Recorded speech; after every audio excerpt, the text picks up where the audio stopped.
of Indians, baby. I am my own kind.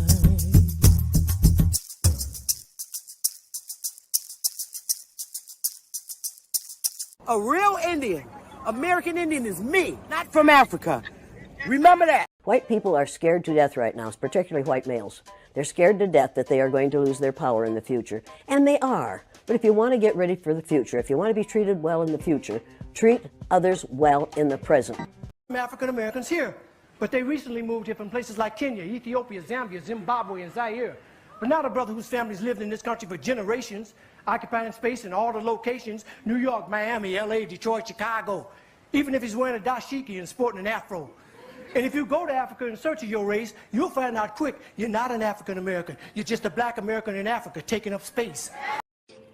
And we are not Africans. We are not African. Are you an African, baby? I'm not no African. Yeah. Conscious. Matic. Alright, so far where I come from. I sit and wonder about the times that it made sense. But nowadays I don't worry about what's past tense. My younger days I used to hang around with mad friends. If we just fell out, I don't really know what happened. A lot of people come around and keep you stagnant, distraction. So yeah, don't show them no compassion. We was really out here grinding, really rapping, stacking them Franklins, them Grants, and them Jacksons. Imagine if we would've never chased our passion. We probably would've never knew what happened. They was all just talk, we showed action. Once they leave, don't you let them back in. Just pack up all their stuff and send them packing. I'm blacking on anybody thinking they could act up with me. This vibe ain't for free, cause where I'm at in life, I'm only focused on me. Note the self, know yourself, focus on your health. They don't wanna help, then fuck it, do it by yourself. Don't give them no excuse to put you on the shelf. If it's me, myself, and I, then it's no one else. Yeah. Self-love is the best love. It's the people who always give that never get love. They ain't real enough to probably say they messed up. Just let it go and make the best of it. Yeah, self-love is the best love. It's the people who always give that never get love. They ain't real enough to probably say they messed up. Just let it go and make the best of it. Love yourself. Yeah, practice what you preaching, but clearly they not practicing entitlement and pride. Yeah, those two things they factor in. Spiral out of control just from all the bantering. When they accustomed to talking behind your back with all that chattering. I remove myself before I abuse myself. Talk about self-love, but you gotta do it yourself. Yeah, I won't act too good for no help. We all healing now. Said some things about me that ain't true. How you feeling now? Even at my lowest, they tried to find a way to bring me down. Big y'all up for years, ain't talking just the brand or the sound. I don't throw things around, I do it from the heart proud. Mama just wanna see her sunshine, removing them dark clouds. Yeah, self-love is the best love. It's the people who always give that never get love. They ain't real enough to probably say they messed up. Just let it go and make the best of it. Yeah, self-love is the best love. It's the people who always give that never get love. They ain't real enough to probably say they messed up. Just let it go and make the best of it. Love yourself.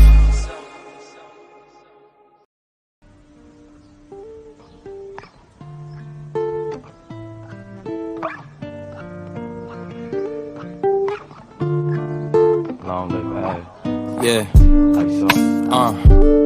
These are my memoirs. Light up a cigar, smoke up the memories as I sit and dust them off. Why do people say it's just to piss you off? Ignore them, no call button and then dress too par. Now they can't test the guards, had to defy the odds. It only get tougher back then, we thought times was hard. Told them don't write me off, told them don't type at all. To all the ones that gave up, this a reply to y'all. That wavy haired kid that you knew, been on a tear since. The cries was lower than the laughter, now that I'm hearing the praise for staying committed to something they played with. It was always about us, it's never about who's your favorite. Took my insecurities and made my future more secure. The way we moving, it's like we really been here before. The proof is in the progress from the year before. Furthermore, we wanted to further things more. They took another route, so what you think we kings for? No angel ever said, yo, who these wings for? Ain't no champion ever said, who these rings for? So don't question what God doing, who you live for. Start accepting who you are and what you do it for. Doing less, doing more, it's really either or. Meet them halfway when one... Hey, Hey, y'all, smash that like button. I swear, you could be laying down at night and minding your damn business. So I relax at night and, I surf through YouTube. Shout out to everybody up in the chat. Smash the like button, y'all. I know Bap is live, but I thought he told me he was going to be going off. So um, I'm laying down and I've searched through YouTube, because at night, I like to either read, play Candy Crush, and watch YouTube all at the same time. So I like I said, I really don't visit Nutter's panel. I watch the chat room sometimes. And then actually Q Butter's channel is even more fun than Sinetta's. I'm just gonna put that out there. It's fun and funnier to me. I be laughing at night. Y'all know our smoke be over there just smoking them up. And that damn psycho with his shinnecock butt. And Q Butter with his shinnecock butt. All night trying to be Africans. And Smoke trying to shake the dashiki off of them. But I be having fun over there at night. Them niggas don't go to sleep. They be on for 24 hours, Q Butter. They don't go to sleep. I swear for goodness. Neither do Smoke. But anyway, I'm venturing through, minding my business. And why is Jubawee,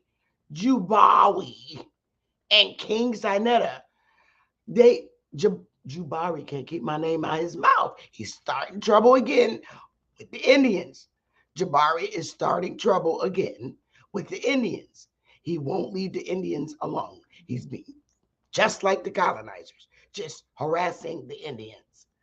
I think it's because he wants to convert to being the Arawak Taino that he is. Yes, Juba. I think he wants to convert to being the Arawak Indian that he is. And I think he's just having a little difficulties. A little pride is getting in his way. And, I think this is his way of trying to ease his way into his actual being.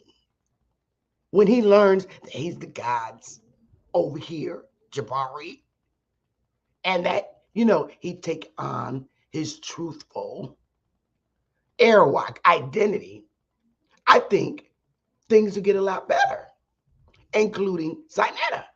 Why won't he take on his original identity with his shinnecock butt? I don't know what he's waiting for, what these two guys are waiting for, if it's just about the bag. And they mad because I guess they ain't dealing with them because they ain't paying. They ain't trying to pay. And the same thing with back. I'm so glad I didn't buy that damn ticket because then I wouldn't have got my money back. And then there would have been a war over there. Hey, Conwolf. Hey.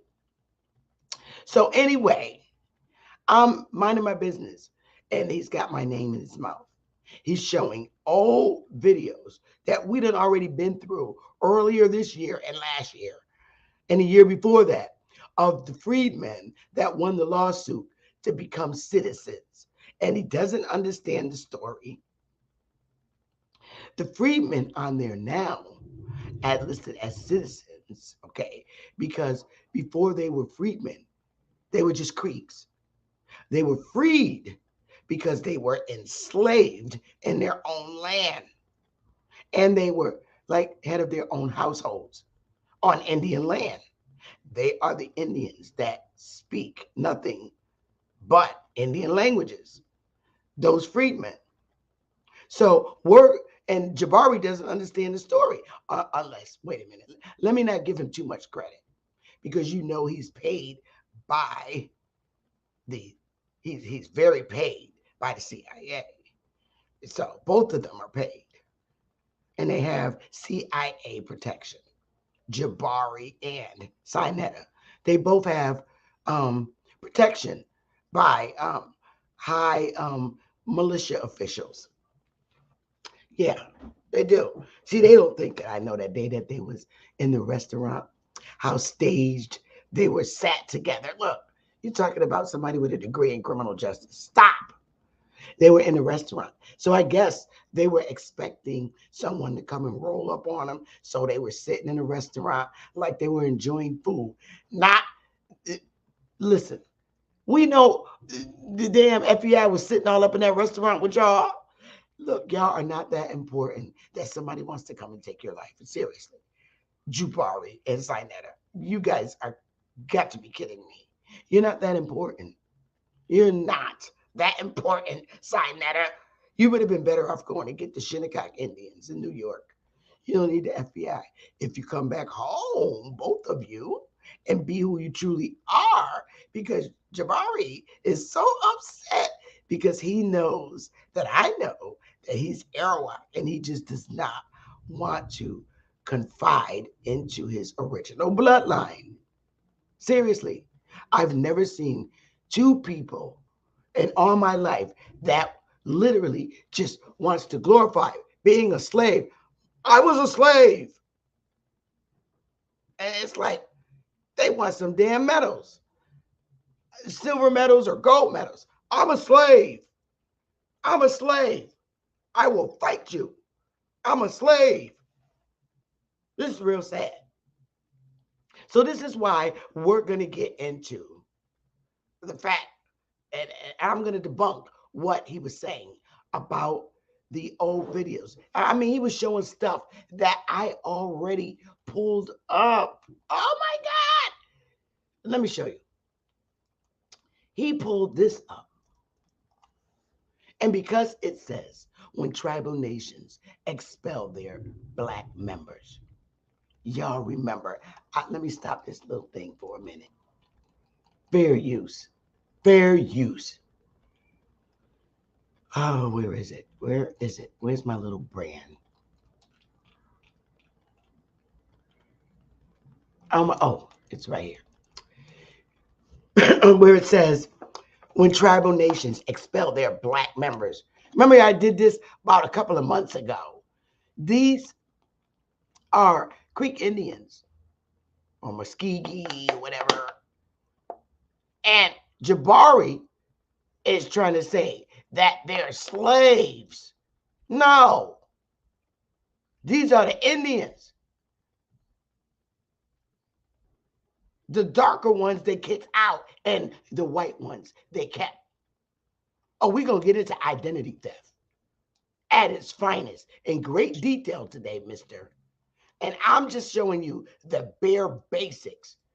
These are the same people, all right? These are the people that fought the lawsuit. But I bet you right now, they're probably saying, damn it, I wish I had have correctly knew to list myself as a, just, you know, the Indian that I am, Cherokee or whatever. But I'm sure they know now and they get it. And they still can correct it. They can still correct it. Without a doubt, without a shadow of doubt, they can still correct it, which is cool. But these are the same people that you saw sitting at that old table. These are the descendants of those very people. Where did they go? Descendants of them.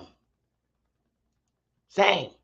So I'm going to get into how our identity was stolen. Now, I'm going to give you the basics because I have my ammunition for my, current suit. And I don't want to give up everything. But I'm going to give some basics that's easy and explain to you about how this system worked and was working and how our identity was stolen by these people, these foreigners. So I just, for the life of me, I've never seen two men in all my life so obsessed with wanting to be slaves. It's like,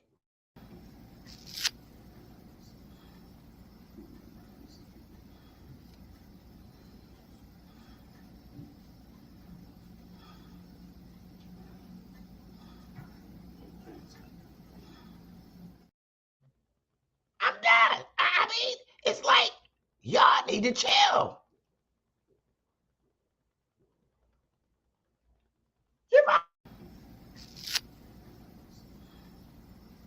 Jubawee really think he's a king. Look at King Jubawee. And his little Queen Jubawee, and King Sinetta at his finest.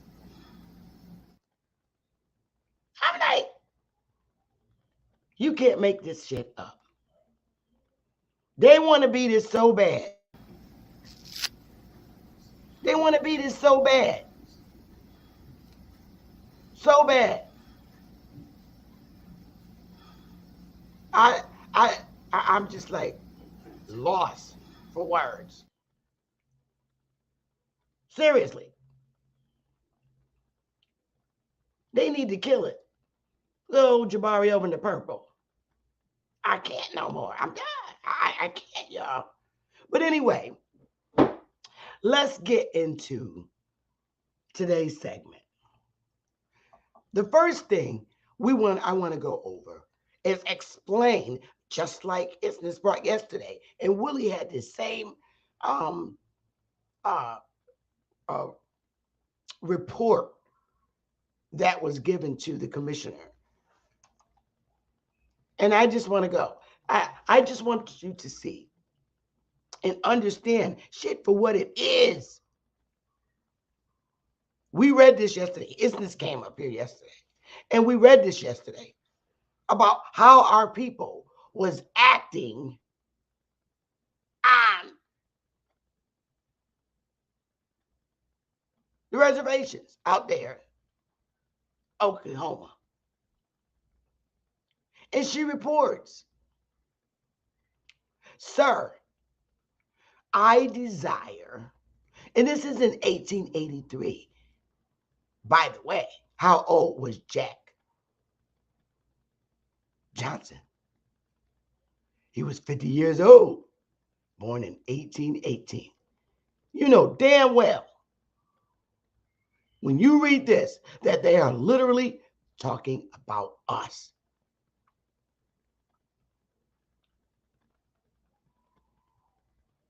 From the Department of Interior, Office of Indian Affairs. We went through this yesterday.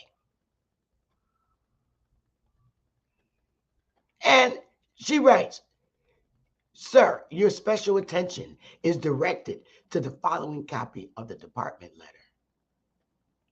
Department of the Interior, D.C., December 2nd, 1882.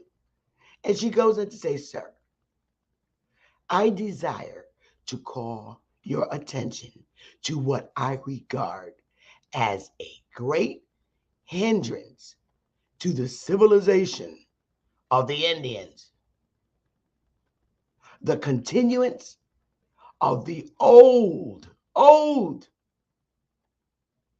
heathenish dances, such as the sun dance, scalp dance. Okay? Hold up. Ain't no white people in Oklahoma in 1883 doing no heathenish dances on the Indian reservations, but them Negroes that are Indian by law and tribal custom. Give me a one if white people was twerking on the reservation. Give me some fire if the wild Indians was twerking on the reservations in 1883. Who was this report written about in 1883 in Oklahoma doing old heathenish dances?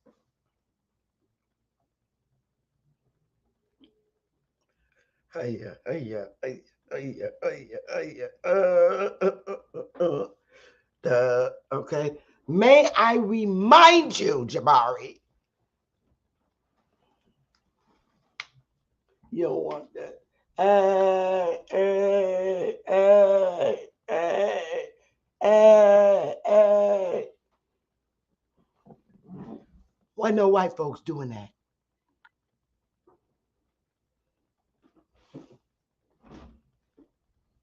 Don't get me moving my booty.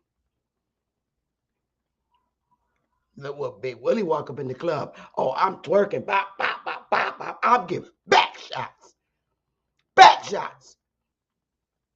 And you, Jabari, you know you was over there whining with your airwalk ass. And they're whining and whining. The old heathen dances. Give me fire if they're talking about Negroes.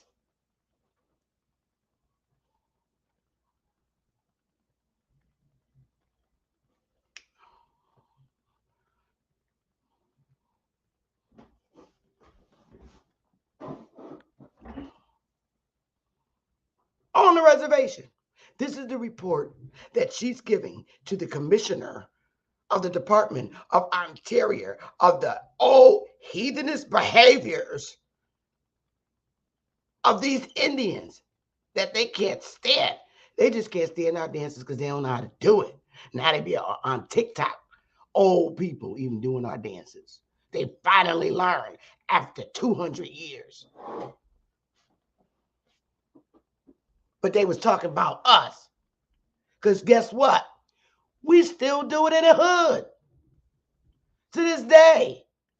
And we're all in sync. I don't care what state you're in or where you are on this continent.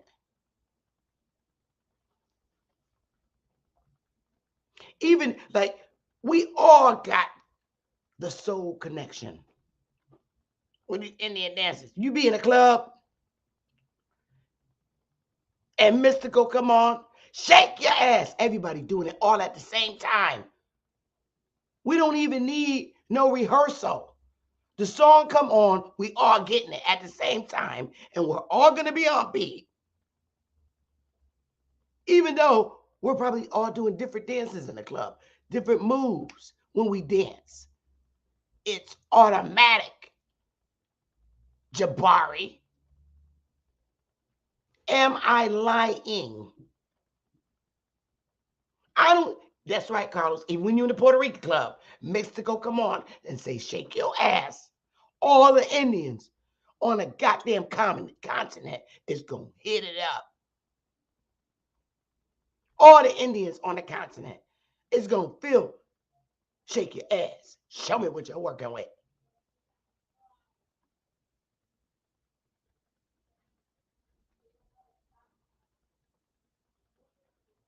Salt and pepper in my day. When I was in the club, shake your thing. Ow, do what you want to do. I don't know one Indian that wasn't on the damn floor.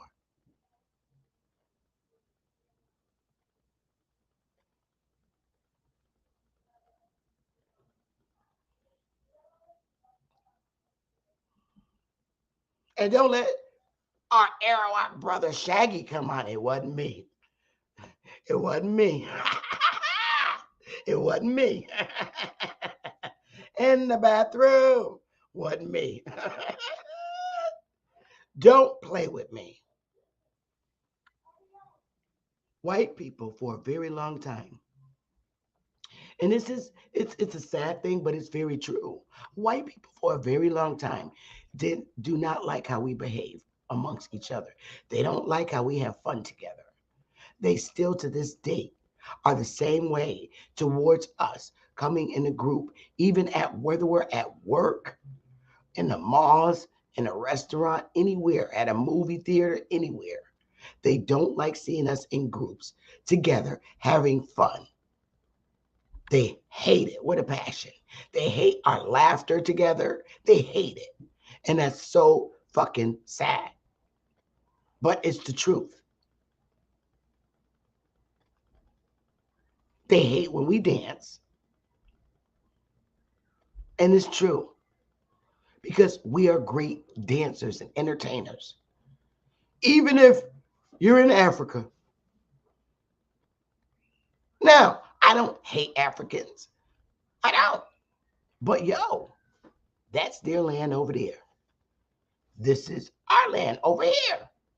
We are all over the world. I get that. I get that. We're everywhere. We were Aborigines everywhere on this landmass. That's a fact, and it's evident because everywhere in every country, somebody sort of resembles us. That's a fact. That's why white people always say, which is very ignorant, oh, all blacks look alike. Indian, colored, nigga, oh, who cares? They're all the fucking same. They say that all the time to this date. So it's obvious who we are. I'm going to finish reading what they don't like about us. This is how you know for a fact they're talking about us. They're not talking about Asian-looking people. The people that are running the tribes now are not or do not have features of the people who were dancing on the reservation during the time of this report. I assure you, the dances and feasts, as they are sometimes called, ought, in my judgment, okay, here they go with their fucking judgment, to be discontinued. And if the Indians now supported by the government are not willing to discontinue them, the agents should be instructed to compel such discontinuance. So we can't dance and have fun on our own fucking land as Indians. We need to discontinue it. And if we don't, the agents are going to compel us to discontinue. Well, I'll be damned. Compel us not to twerk.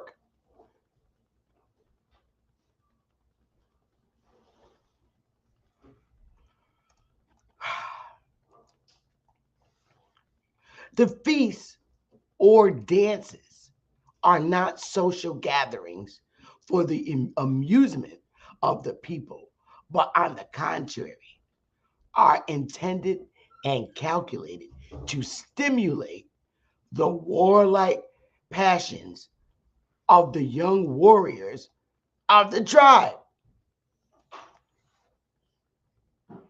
Y'all still scared of niggas when they walk by? Oh, here comes a big black guy. Warlike. Let me see if I could just get this picture in my head. Let me know if I look like I'm preparing for war or to whoop somebody's ass. Okay? I just want to get this picture in my head and get it on a video so I can come back later and watch it and see if I'm preparing for warlike behavior. Let me see. Hang on. Let me put a little music on just so I can see if this is the case.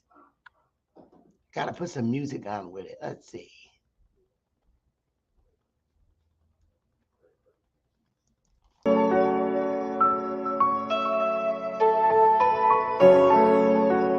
Let me see.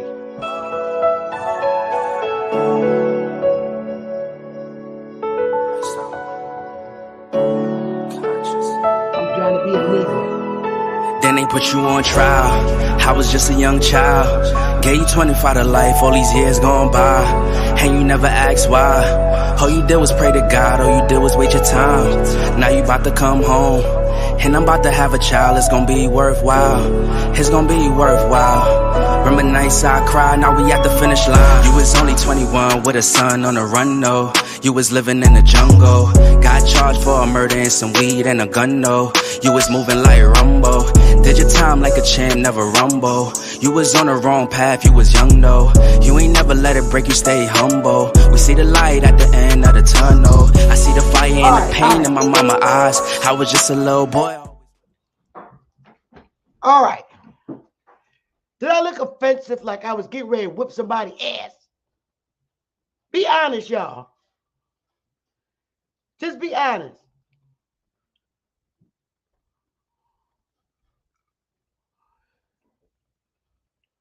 Did I look angry like I was looking at white people to prepare for war? Like a warrior? I just felt that I was smoking, you know, and just chilling. Why I gotta be like warlike for young warriors? Damn. This shows you the mindset that these colonizers had towards our people. And the person that gave the report was white. They got some fucked up observations about us.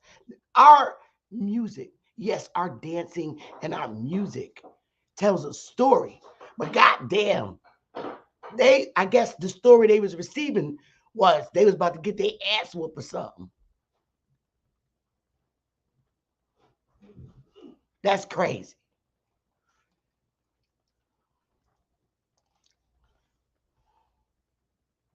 At such feasts, the warrior recounts his deeds of daring.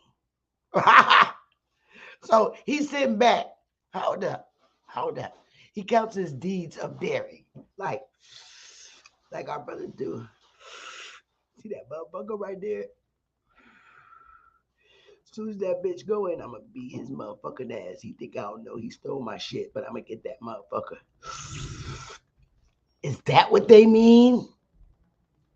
When you're sitting out at a cookout and you see somebody that, you know, walk by and say, yeah, that motherfucker think I don't know he broke him. Is that what they're talking about? I'm just asking. I'm just trying to act this vision that they have about us having fun on the goddamn reservation. Little block party.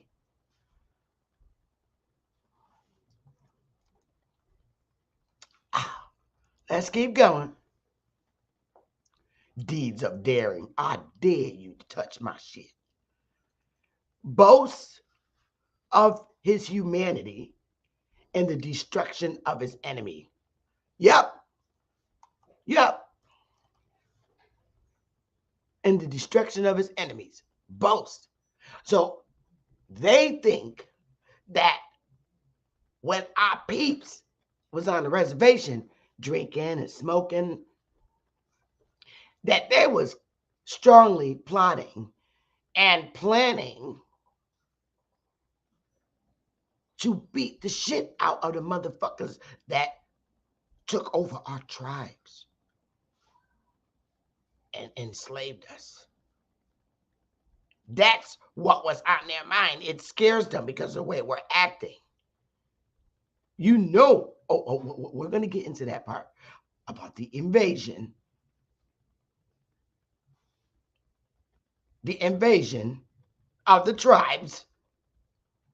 We'll get there. Let's just keep reading this shit because this is saying these are motherfuckers that's scared to oversee what's going on the motherfucking reservations. I'm just putting that story out there, man.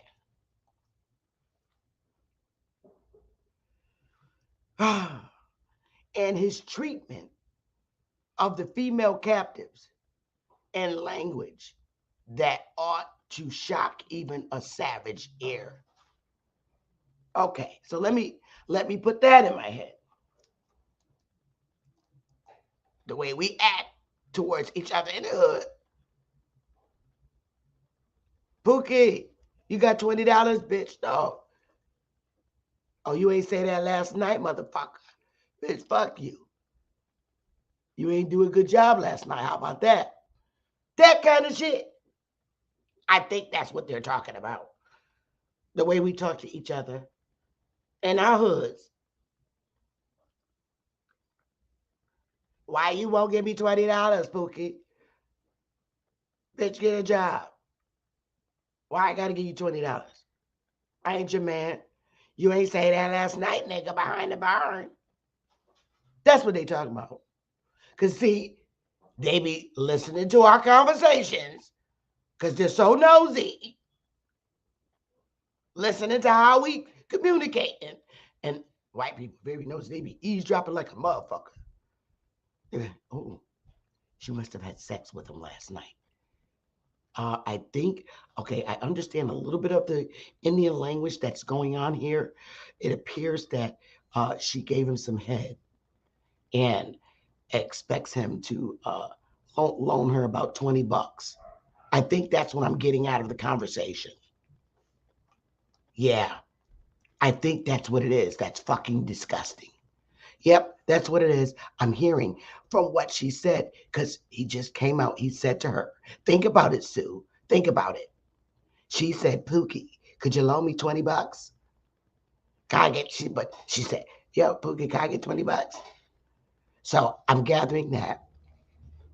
And she said, he said, bitch, get a job or hell no.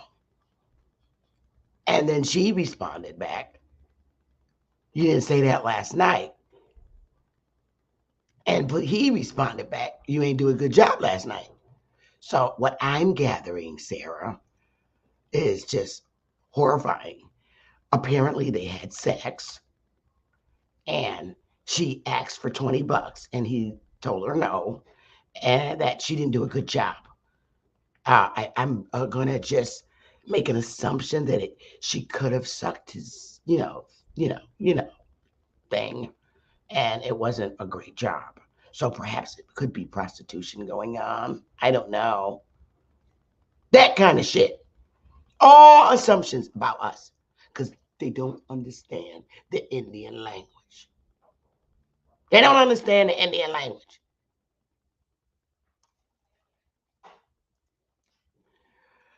Let's get back to it. Letter is just disgusting me, this report. The audience assents, approving to this boast of falsehood, deceit, theft, murder, and rape. And the young listener is informed that this and this only is the road to fame and renown. So it's like they say today, the drug dealers are a bad influence to our sons and daughters because you live by the na-na, you die by the na-na. They shouldn't be selling drugs. They bring the community down. It's wild. All kinds of shit goes on. Theft, murder, rape, deceit. There it is. They're still giving these same fucking reports. They're still giving these same reports about us. They talk about it all day in the police station.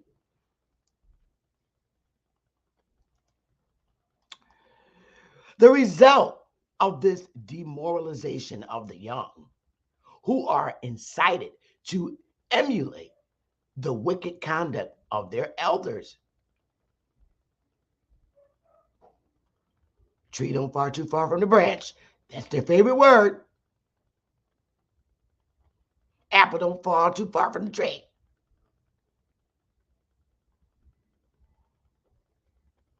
Without a thought that in so doing, they violate any law. But on the contrary, with the conviction that in so doing, they are securing for themselves an enduring and deserved fame among their people, active measures should be taken to discourage all feasts and dances and the character I have mentioned. No hoes and pimps on the reservations. No hoes. No $2 hoes on the reservation. No pimp-like behaviors.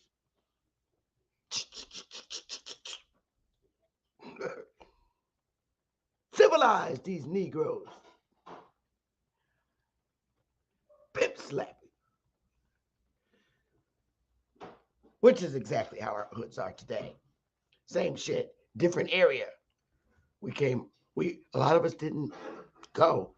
See, they were so concerned about their behaviors on the reservations. The shit was worldwide in all the inner cities where all the niggas stayed and said, I ain't going to no motherfucking Oklahoma. I'm staying my ass right here.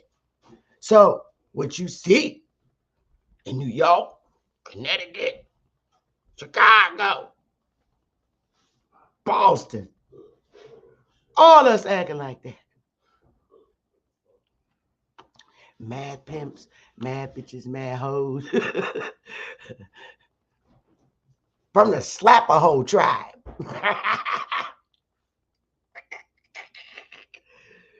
If they're not talking about us, I don't know who the hell they talking about.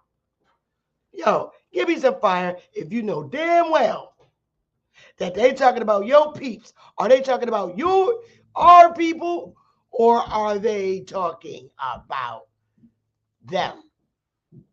If it's our people that they're referring to in that damn report, give me fire right now. Or are they talking about these people? I want to know. Let's go. In Oklahoma. I ain't playing with these fools. I ain't playing with Jabari either. You getting the exclusive Jabari.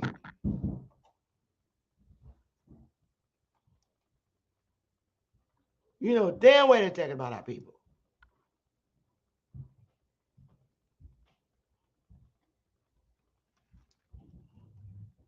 You know who was on that damn reservation. You know who was on that reservation. Stop playing. It's not hard to figure out who was on the reservation.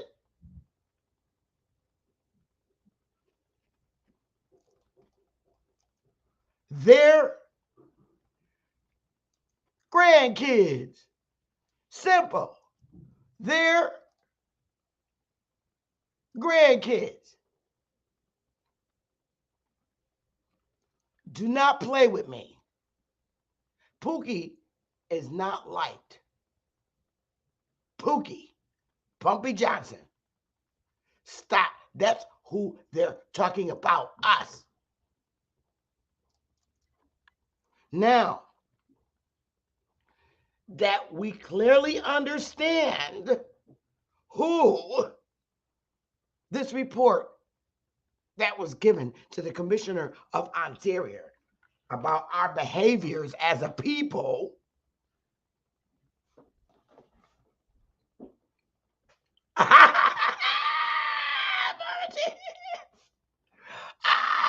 you know they're talking about us. They don't like shit we do.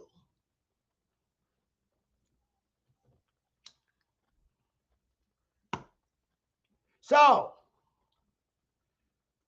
I want y'all to always, let me get this report because I put it in the chat yesterday. Let me get this copy. All right. I'm putting this in the chat, paste. Always keep that report. Download it and put it in your file because that's the exclusive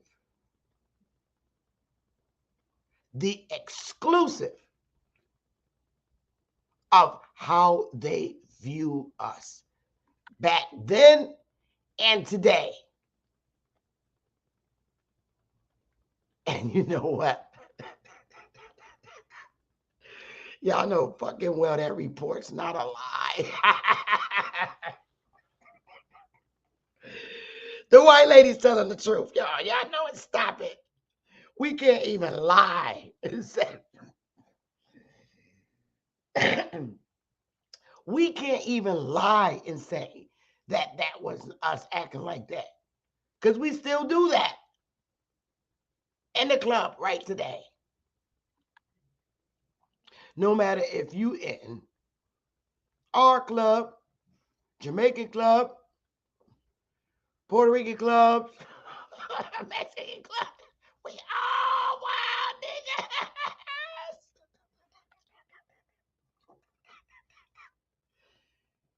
And that is us. They were not trying to correct the behaviors of white people on the reservations, of Mexicans on the reservation. They didn't push Mexicans to Oklahoma. They had their own land, Mexico. They're talking about us on the mainland.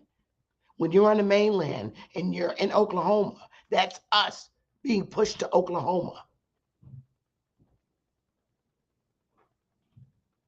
All right. Now, I'm going to put a link in the chat for isness, because now we're going to get into the invasion and our stolen identity. Because I know she be having questions, and she asks questions that the audience, I only want isness to just pop up here because I don't want to confuse the audience. I don't want to confuse the audience, I swear. Comments. Paste. There's the link. All right. Y'all, let me play one little song, okay? And then we're going to go dive in deep. And I need your undivided attention for this, because I'm going to show you, we're going to look at documents that, and I'm going to be explaining to you, okay, how this shit happened.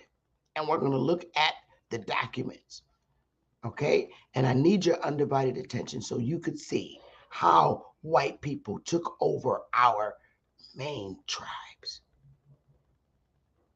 and how our identities were stolen. Oh, there she go. Oh, I gotta put my headphones on. I hate putting these things on. I always feel like a bug is in my ear. Hey, Isness, let me just give the audience like a minute. I won't play the whole song. Just a little bit so I could transition into how this invasion took place. Okay? All right. All right. Give me a minute. Where are you? Where are you?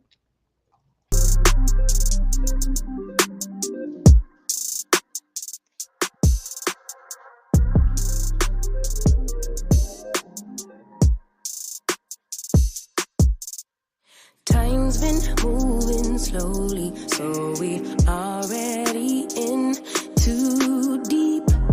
Can't get no sleep on each other, heavy teasing all day. And when the sun sets, you asking me to come through, kick it with you. Night turn to morning dew.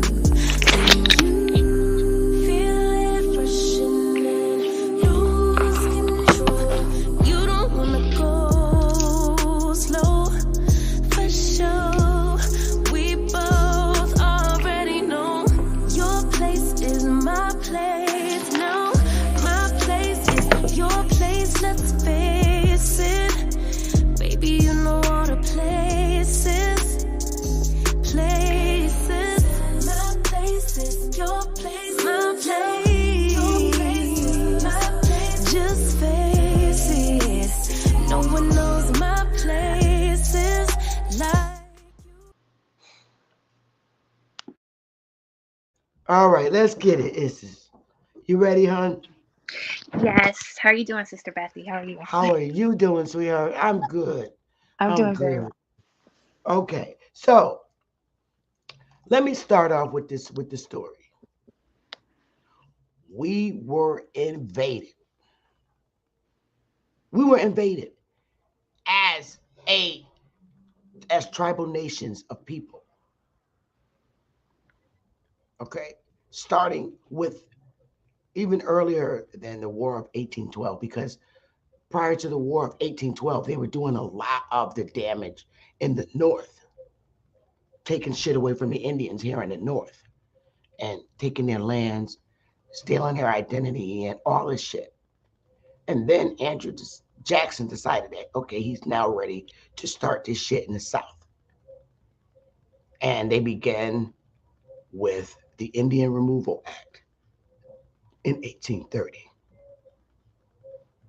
Prior to the Indian Removal Act, now we're talking southern states, which are the 5 federally recognized tribes, which is what it's Cherokee, Chickasaw, Choctaw, Seminole, and Cherokee, Choctaw, Seminole. What's the other one? Damn, I know them by. I should know this. I need to be ashamed of myself. It's 5.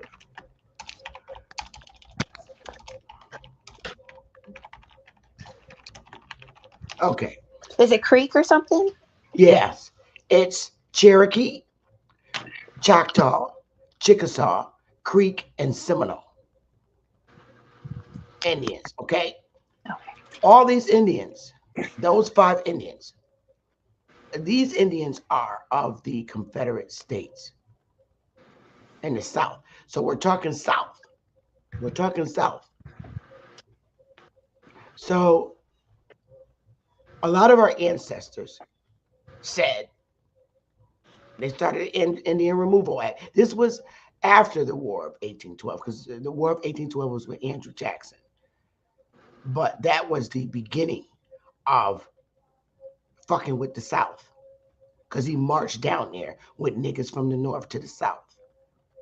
And then, of course, Ali Bouma coming up here, he will get a beating today if he talks. He cannot talk until Ali Babu, he said he don't give a fuck what I say. He gonna hit the link. We have to respect our seniors. So he gonna hit the link. He don't give a damn what you say. And I think he's probably the only one that's excused. Who's gonna argue down Ali Bouma? Anyway, okay. So in the South, after the War of 1812, because they were preparing. And then you had the Indian Removal Act. They wanted to start the Indian Removal Act so that they could prepare for the reconstruction of the way these lands are going to be overseen, and also how they're going to civilize the continent with their many different states and administrations. Now, you have to remember, one of the major things that the Indians, our ancestors, needed to do to become civilized was to become like mainstream white society, being into a Christian church, all these things they had to do, because everything was about convert or die. And that was a fact.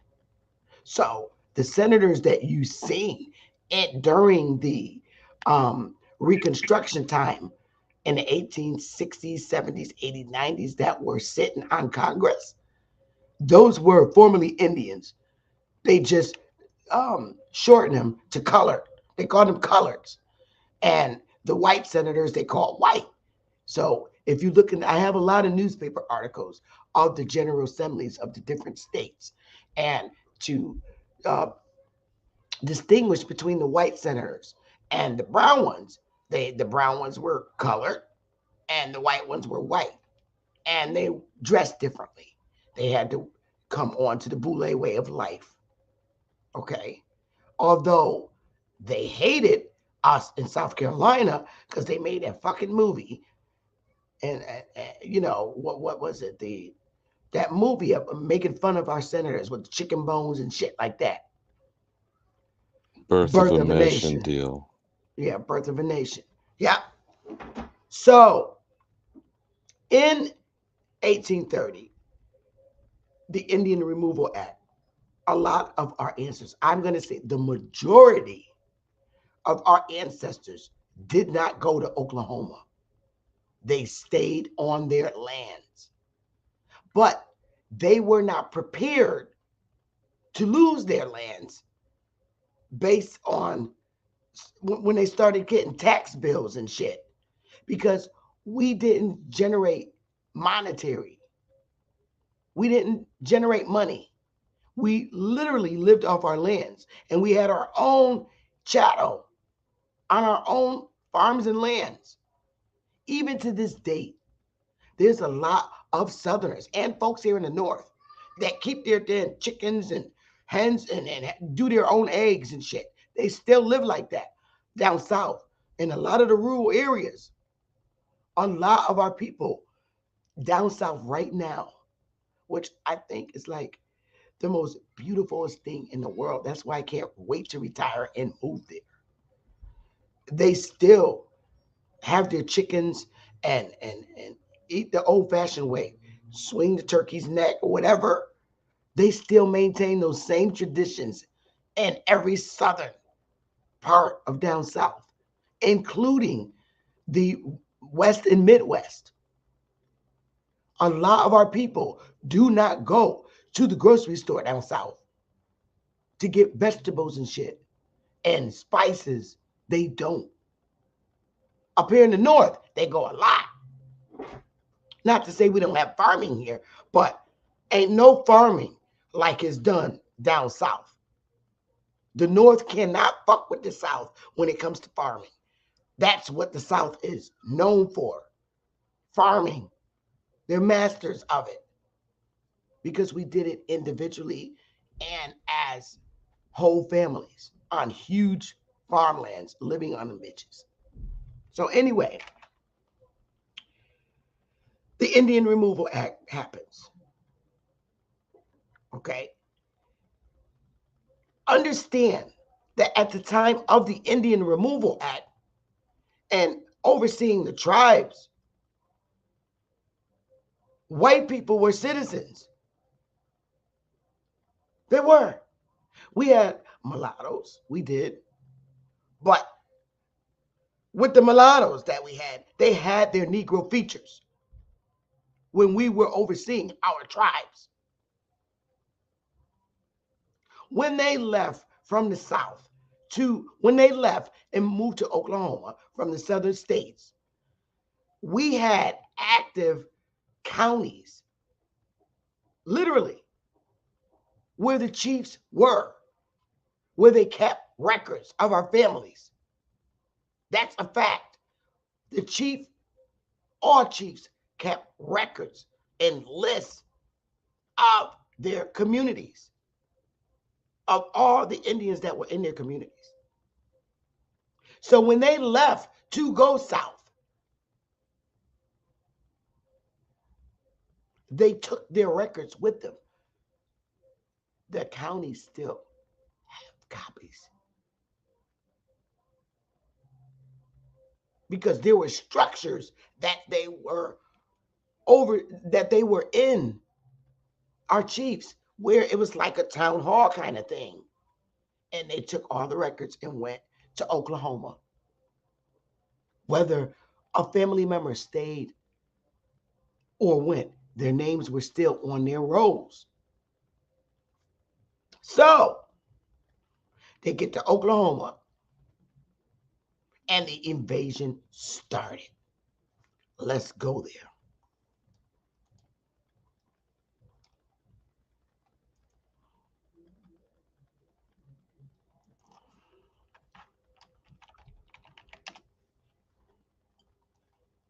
Okay.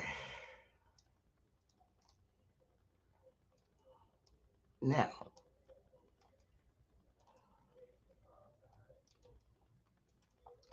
here we go. I hope y'all can see this. from 1898 to 1914. I just put in Williams. On here is on these rows, and it's way more than that. It's thousands, thousands, and thousands, and thousands, and thousands. You're going to see that in a minute. But in Williams, on all the tribes combined, there's 989. 989 at 50 on each page.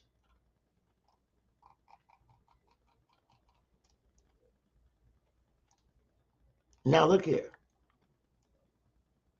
Oh, God. What's going on here? Oh, they got an error. I hate when that happens. All right. Let's try something else. I hate when that happens.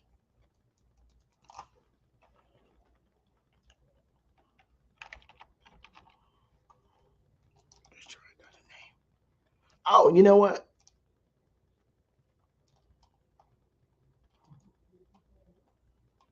Let me try this.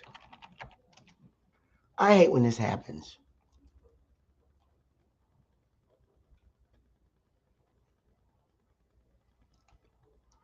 All right, I gotta try it another way. This really sucks.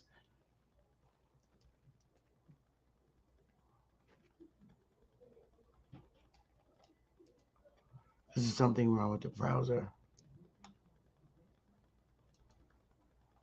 All right, let me try this. Something's wrong with the goddamn browser. Queen Mother, while you're tangling with your technical difficulties, I had only come to address you and the lovely Isness and your amazing conversation yesterday. I kind of That was funny. missed a bunch of it, but I just wanted to give you both your flowers on your give and take. And then you're running the same document for the second chapter of discussing this, right? Did Isness bring this to you or you found this? No, Isness brought this, but Wooly had it. But it was a while ago that I read it. But no, Isnes brought this yesterday when she came. The mere fact that it's called rules and regulations. Who are these people to have this level of authority, and we're continuing to grant it to them?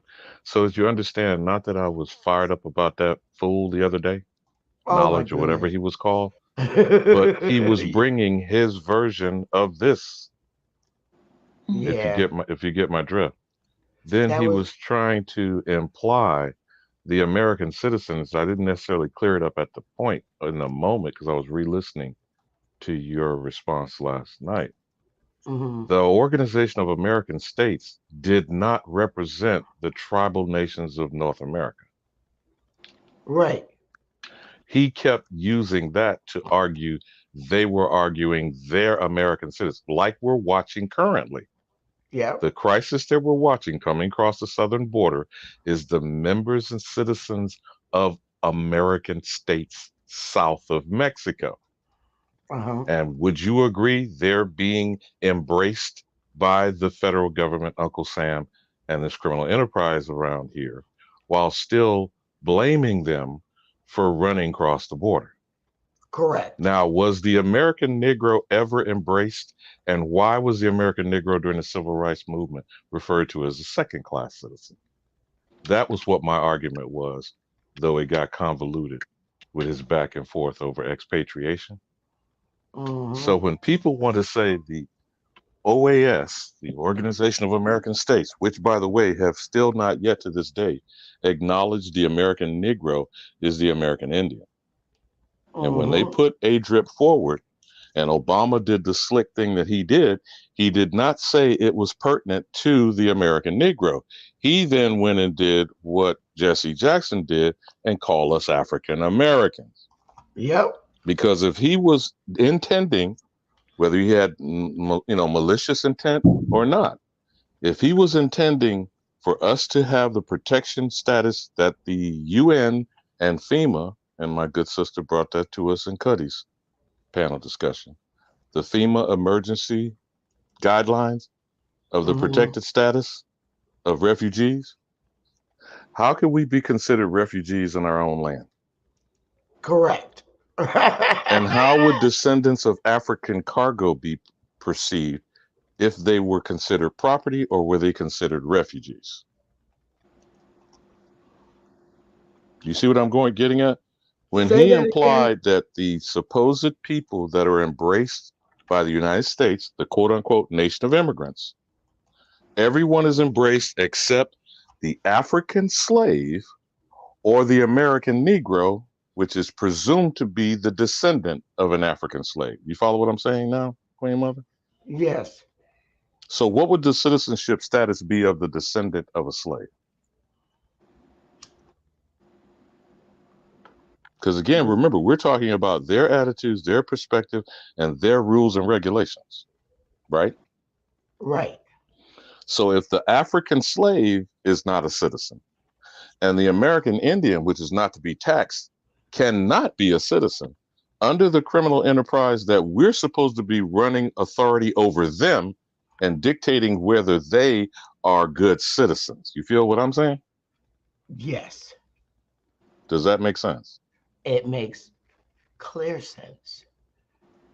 So when he was pushing expatriation, he was pushing whatever proximity he wanted to profess of us being outside of the purview, the jurisdiction of the federal government when we already are. Mm-hmm. So how are we going to expatriate?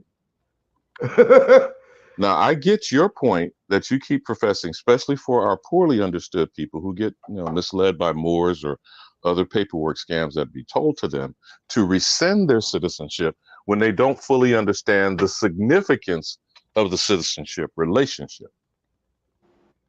Correct. Because the only thing that they perceive their citizenship granting them is benefits. Social Security, WIC, EBTs, food stamps, retirement, disability, veteran benefits. You feel what I'm saying?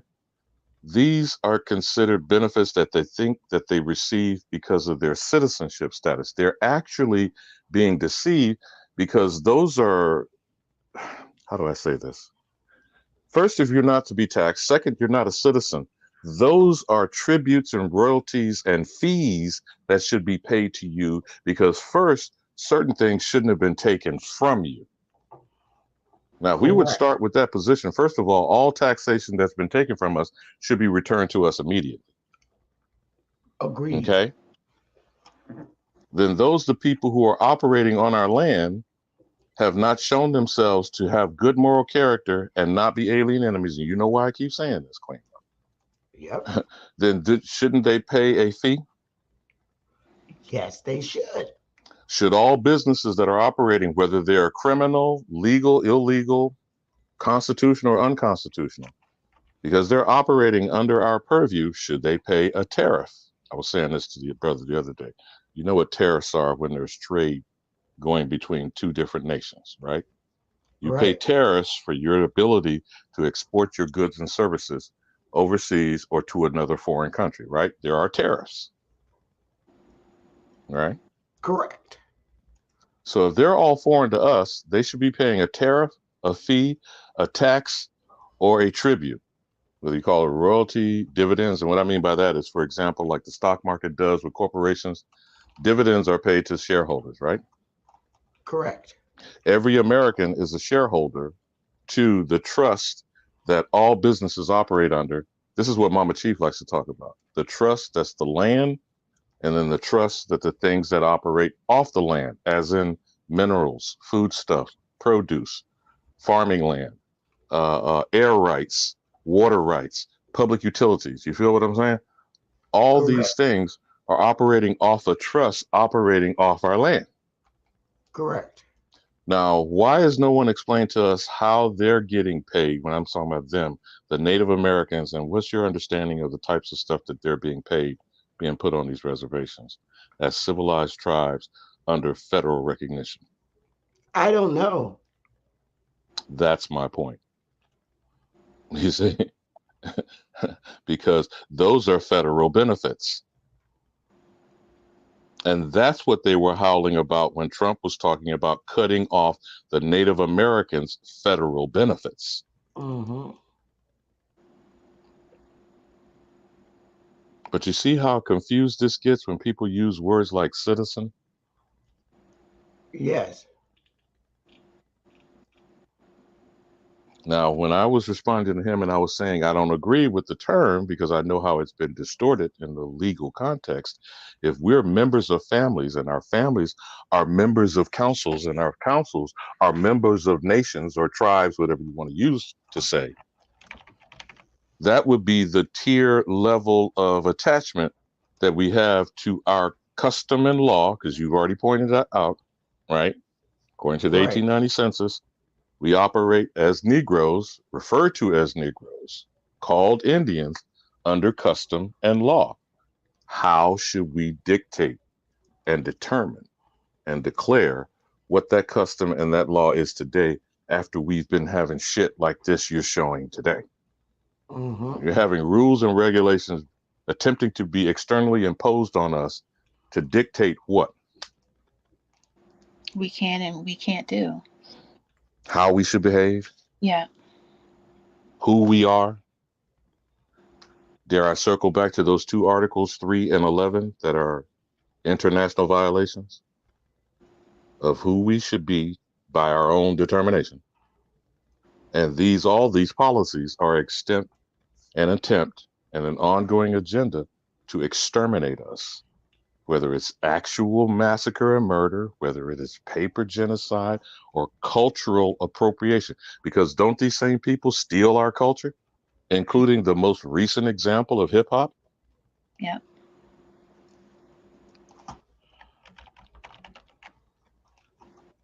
That would be correct. Why is that not clearly understood? You know, the letter that she read earlier established the Court of Indian Offenses. I wonder because, as you said, or both of you have said, that these practices that are explained in this letter are still happening today. So it establishes the Court of Indian Offenses, and I wonder what is that agency today? Well, that's what I was trying to understand the context of the letter itself, Queen Mother. When I asked you that isthmus yesterday, Yes. where did this come from and who is writing this letter? That Secretary of State reference there, Queen Mother, is that the Secretary of State of Oklahoma or is a federal agent from the Bureau of Indian Affairs or the Department of Interior? This is actually from the Office of Indian Affairs, the Department of Indian Affairs, Office of Indian Affairs, Department of, let me see, what is her title? Oh, it's from M. Teller, who's the agent. She's the secretary of the Commissioner of Indian Affairs. And she gave this report to her Honorable Hiram Price, who is the Commissioner of Indian Affairs.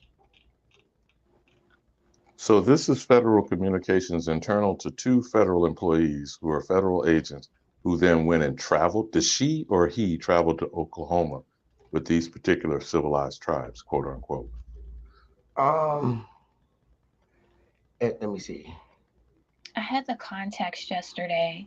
Someone from a higher court sent a letter to the Office of Indian Affairs requesting this, and that but I don't have it today. Well, at the time. So these are offenses being defined in what court?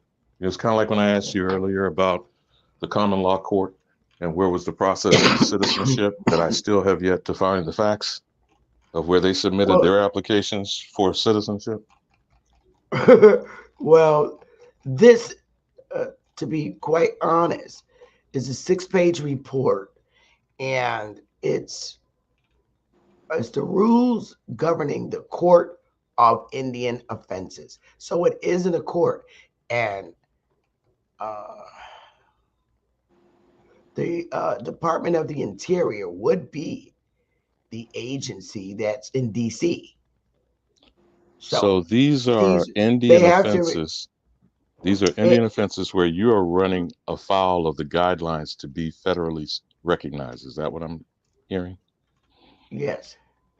When you're living on this land, when you're living on the Indian territory, now that they already got those people on the Indian territory, then they decided to dictate their behavior. And this looks like the beginning or the onset of, we don't like this, this, and this. And you need to create, because if you go to the bottom of the letter, it shows the establishment of the crime and its punishment. And so there's 4 or 5 different crimes, right? 6, 7, 8, 9 different crimes, and it tells you its punishment. And so it's establishing now that this is the beginning of, like we were saying yesterday, the child support court, no alcohol. They're trying to get you to go to school. You know how we talk about Kamala Harris. Um, so the medicine men were, so which goes into your So a medicine spirituality. man, by definition, is criminal. So the doctors they send to you Yes. are authorized. Yes. Today they're called drug dealers in our hood. But go ahead, y'all. And also, even your natural herbalist, even those Like Dr. people, Sabi. like Dr. Sabi, those people, because you can imagine you going to your local herbalist, and he's probably saying you don't have to do all this you don't have to conform, and so they took that as conjuring. They said that's called conjuring. And what about doulas and midwives? That's probably, I mean, they didn't specifically say that, but I'm sure that became under the medicine man. So medicine man or medicine woman. Yeah. Yeah. What I'm trying to comprehend, and I might sometimes be nigga, chief, this federal recognition process, the deal with the devil, and what is convert or die when you're laying out the outline of these rules and regulations? Well, they're telling them that they got to change over and accept their God and their Christianity and their way of life, which is laid out in their Bible. Be a good nigga Christian.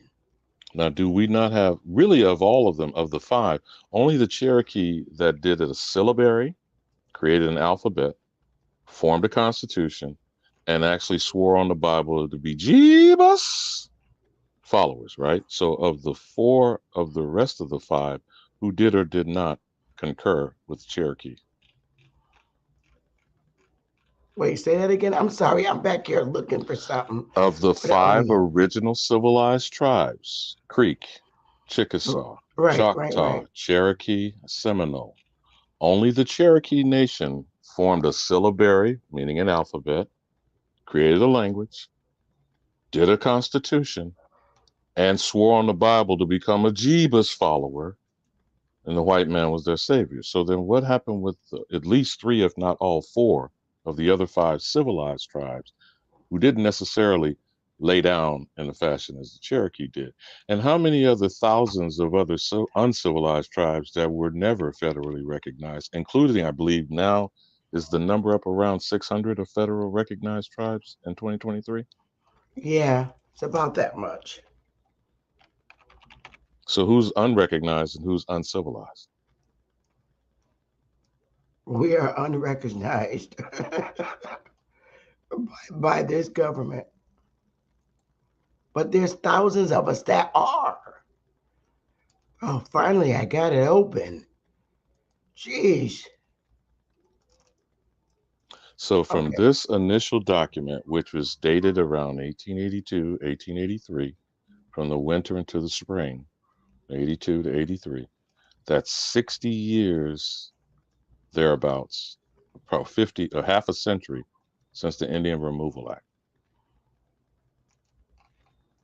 And what has transpired over this half century? Yeah. Besides the Civil War itself and the ongoing Seminole Wars for about 50 years from 1818. Well, this letter is talking about that time because it's saying that people are kind of getting into this. They're kind of changing up their original ways. Is that what it's saying? You know what is it was talking about, like, the multiple babies and stuff like that. So basically people have gotten onto this reservation and have become more laxed than they would have normally been, or they normally were when they were on their own. So this is talking about that 50-year period. So Okay.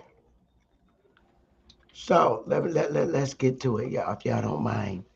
I'm sorry I took so long, but something was wrong with their database. So what happened?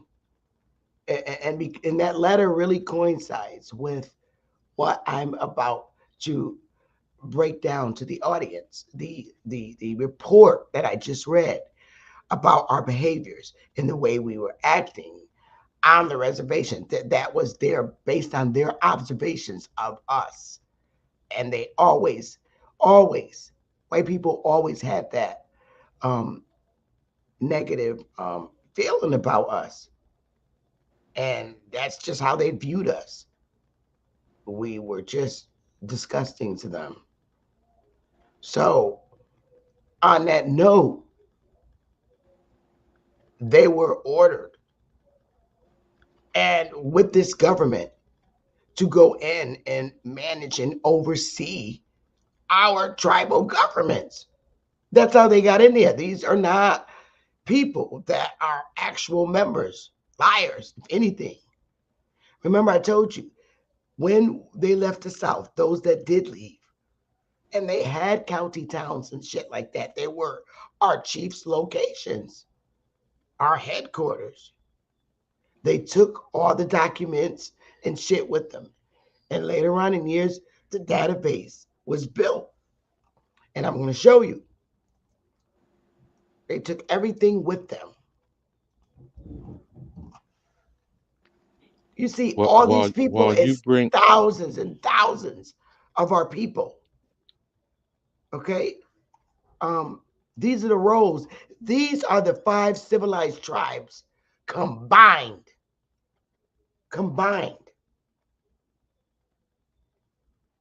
Everybody on here is not from like just Cherokee. This is all 5 of them combined. And there's 648 pages. That's how.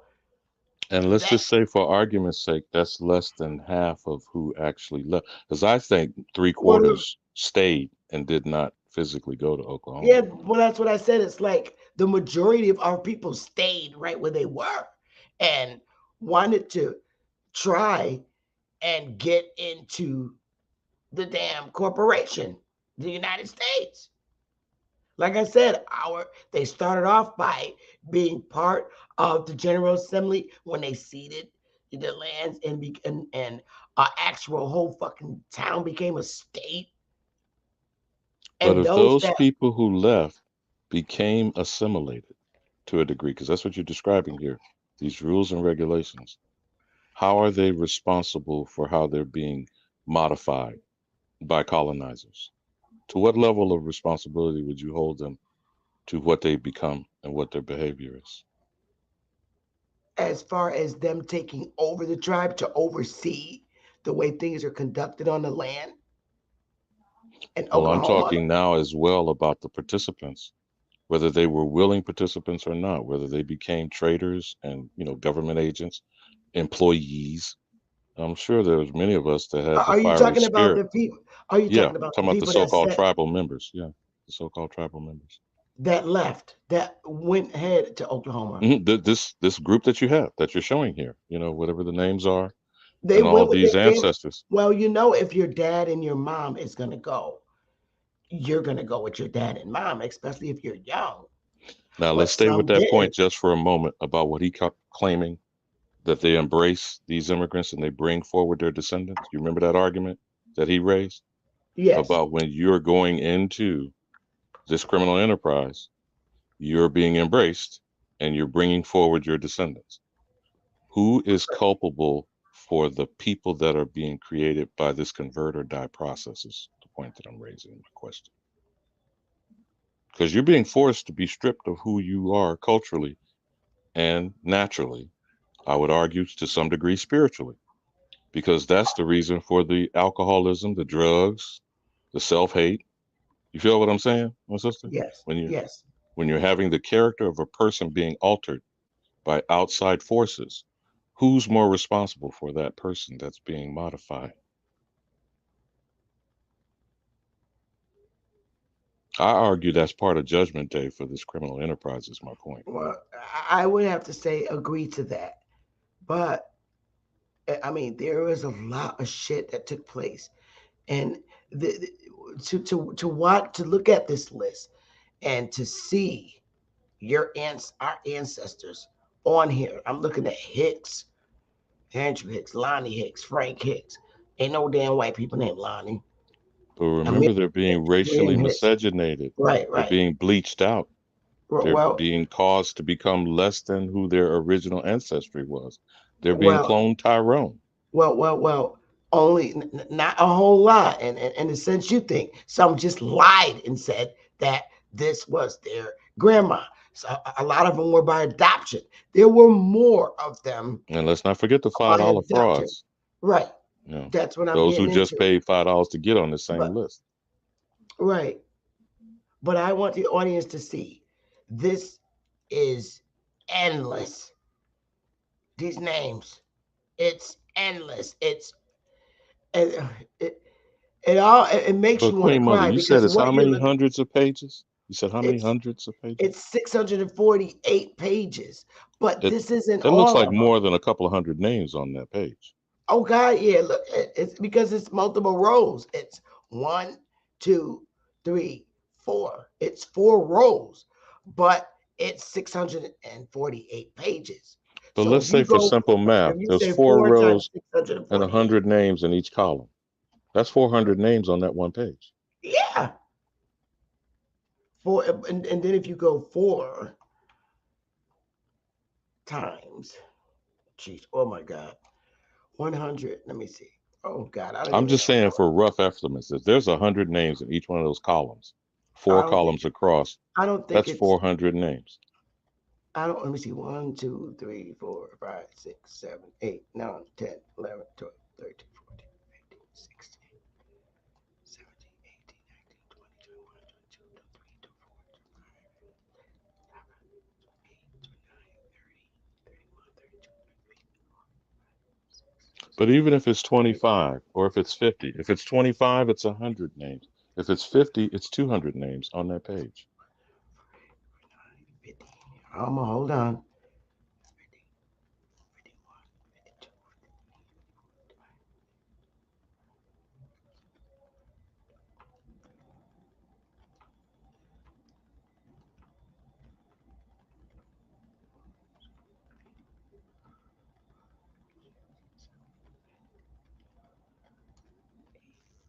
But So either way, that's it's about even 100. across.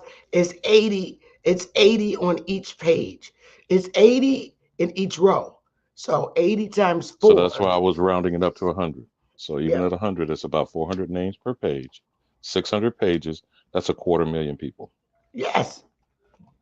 Facts. Facts. Now, and this is just the 5 civilized combined. There's more rows of other tribes. And that's not including all their children, right?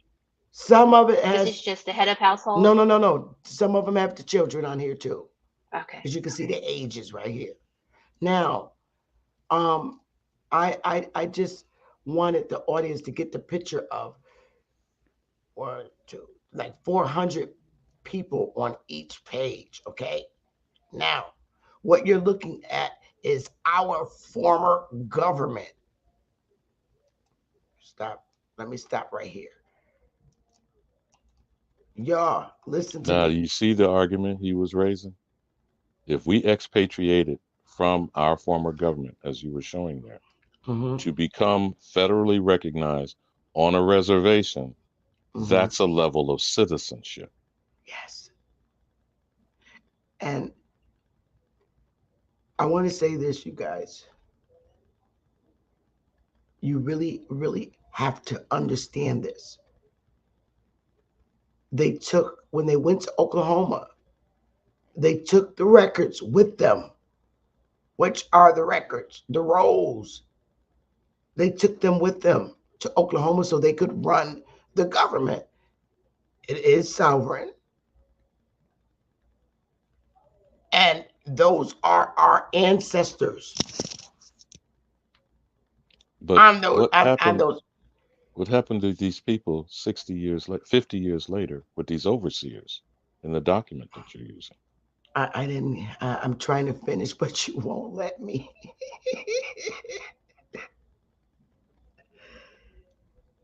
They took the documents to Oklahoma. They came up with that database of all our people.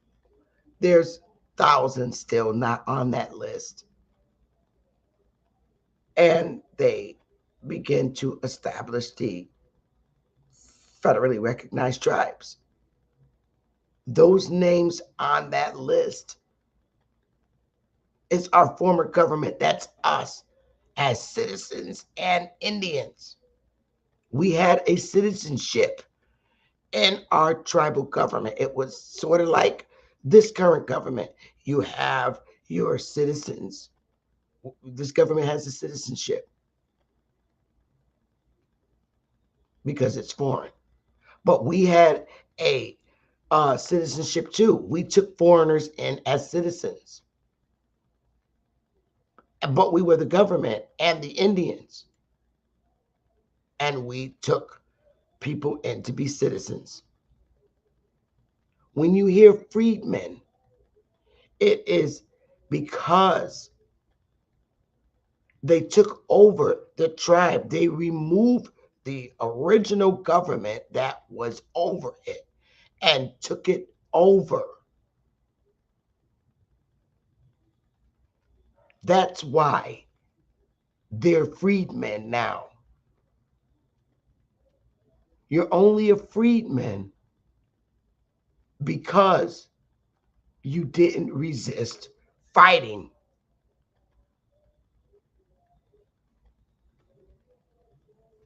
But isn't that kind of like, and I'm not saying they laid down, but the way you're Right. describing it, The Indians, it's voluntarily participating in what this transitional government right. is. Our And you're ancestors, elevating one over you that is not the authentic tribal leadership, but correct. you're acquiescing to it. Correct. And then they turn around and tell you they freed you from being a slave. Correct. Which is crazy because they took it over.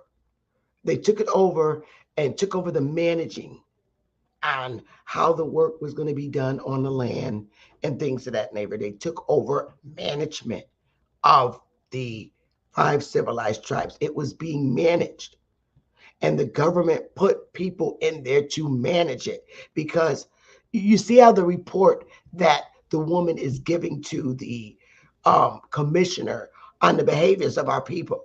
We were not civilized like them. We didn't act like them, and we still don't. And you see, it's how she gave the report to the commissioner of Ontario. Some of our now, you know how our people are. Some of our people complained about what was going on the reservations and stuff. So the government sent foreigners in there to oversee the management and operation. Because remember, this government is giving the tribes money. Right. And are people managing the money right? No. So we got to put a hamper on it. We got to get somebody in there to manage and oversee it. And I want monthly reports. That's what that is. Obviously, they felt we weren't capable of running our government in the right Now, way. my sister, that point just come out of your mouth. You do know a week from today, the Killers of Flower Moon movie will drop, right? Yeah. And you do know what they use guardianship for, specifically in the case of Sarah Rector, right? Ah, right? Yes. But this movie, and I was joking with Isness about this yesterday. This movie is the trichoniggonology roots of the Native American. Uh, They are going to lift these Mongoloids up by saying how they were abused through the Osage massacre. You feel me? well, And they they could do what the used hell the they want because they're not the ones that was on these damn reservations in Oklahoma.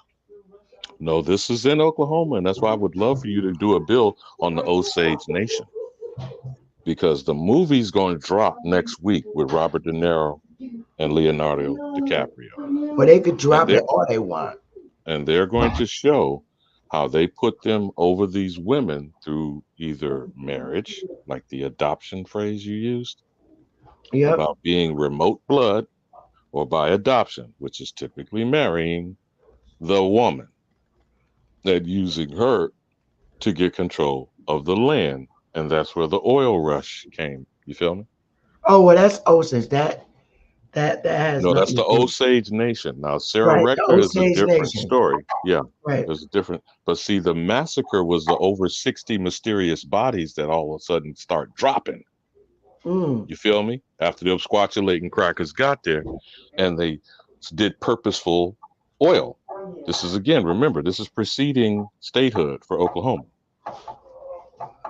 You feel me? I do. So they come in, they use these Mongoloid hybrid Native Americans, place them in charge, whether they're reservations or tracts of land, find oil on them, marry the women, and mysteriously kill their sons, husbands, brothers, fathers. You see what I'm Or saying? they That's not said. That's or they not said become that little way. orphans. You got it. And there goes the guardianship, right? So, right. So, back to what I was saying, y'all, because I want you to focus now. Now you see all the names on the list. It's like he said, about 250,000. All right. Now, use your head. If the agent is giving a report of the behaviors of the people on the reservations, who are you giving the report about? She didn't mention anything about white people's behaviors. Who exercised those behaviors on the reservations, the dancing and all the other shit? Why is she giving? She's only giving a report about Negroes. We dance. We act like that. Those are our behaviors. And she gave the report, and she was so descriptive with it. Like the dancing is just disgusting, and it's just terrible, and it needs to just stop. No more of this shit that's going on here. The way they're acting and stuff. Right there, that tells you, without a shadow of a doubt, that you were being overseen and controlled by a third party government because we're not capable of running our own, to the point where the government had to send white people over there to oversee the civilization on the You reservation. said it twice. I've been waiting for you to say the overseer word. That's the actual overseer, Who else are they not the reporting on? narrative that we've been told. Now, here's something else you need to know. Because a lot of our people, and I'm saying like, huh, even though our some of our people did not go, their name was still on the list. Even though a lot of our people stayed where they were on their lands in the South, their names were still on those rolls. Now, let me tell you something else. Our people that stayed, if they went into like, you better believe, and you better believe this to the core of your being, I am a witness to this. When the local town does not have information on you, they call the fucking Indian Nation because all the records went with them. They didn't expect our people to stay. So all day long, and I'm telling you this, state vital statistic offices and local municipalities are contacting the Indian tribes for records on you.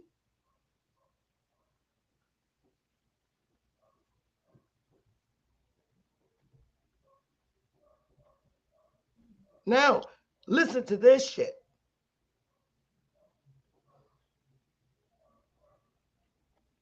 And you need to listen clearly.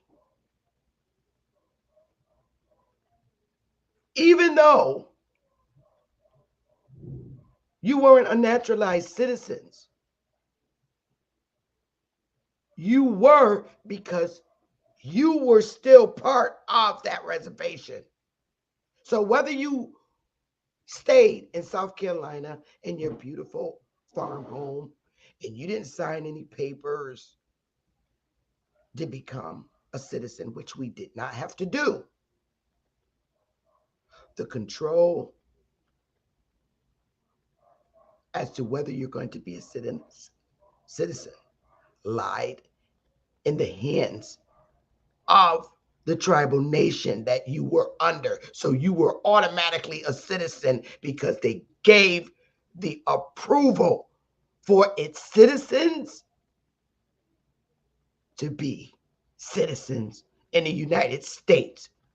Do you understand that? Because you were still, even though you didn't leave, you were still a citizen of your former tribal nation. You just didn't know it. Just because they were gone doesn't mean you still wasn't listed under them as a citizen. So when they made the agreement to become citizens and, of the United States, the Indians, because Indians are citizens of the United States too. And so are you, whether you agreed to it or not. It was the tribal government that gave the stamp.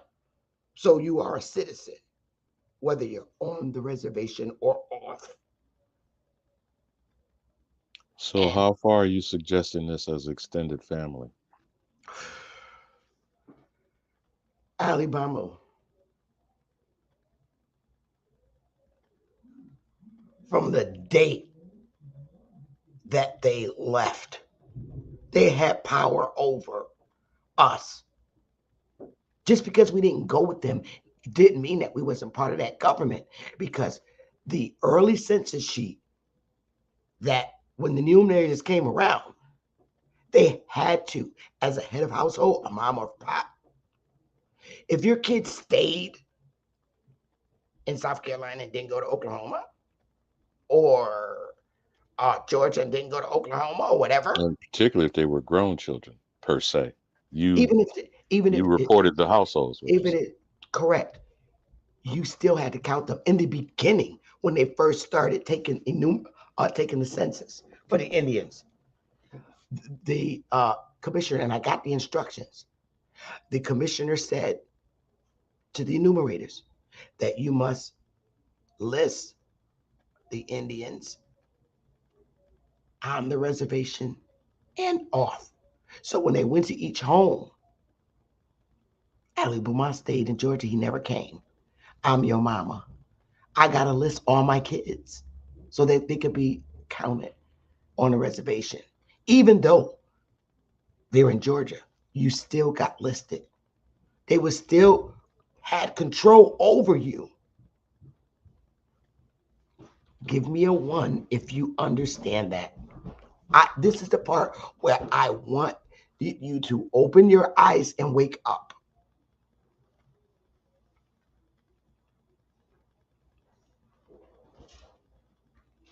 When they don't have a record on you in the local municipality or in the state vital statistics, whether it's death or birth, they have to get it from the Indian tribe. They took all the records. and they fax that shit over, you would never know that.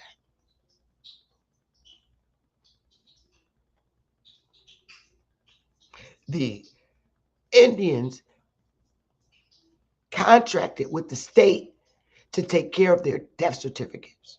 So if somebody died in the hospital, it got a state issued number, the death certificates and the birth certificates. In the beginning, the Indians didn't issue birth certificates, the states did it for them. They had a contract. Did you know that? Have you seen that recent story about these Native American hybrids, their elders not papered up, Huh? having no ID, having no birth certificate? This is just since COVID. Yeah, I did. They delay birth certificates. I seen that, but forget them. I just want the audience to focus. I don't want to throw them off. This is some very real shit, y'all. Very real. Those lists are not a list that consists of 250,000 white people. Those are our ancestors.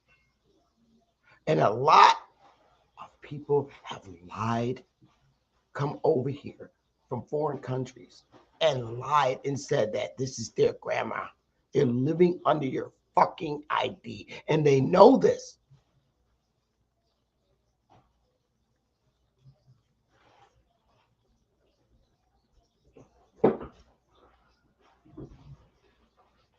What are your thoughts about that, y'all? About the contact and not understanding how can I become a citizen and I'm not part of the government is because when the Indians agreed to be citizens, when they finally grant them citizenship, that's how you became a citizen, whether you want to believe it or not.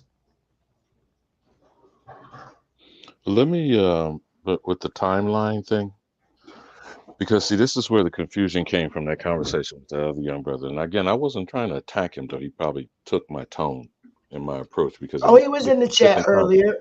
I'm just sick and tired of people imposing, because you're laying this out right now of the imposition of the oversight that's being placed on of us being dictated to, external to our existence.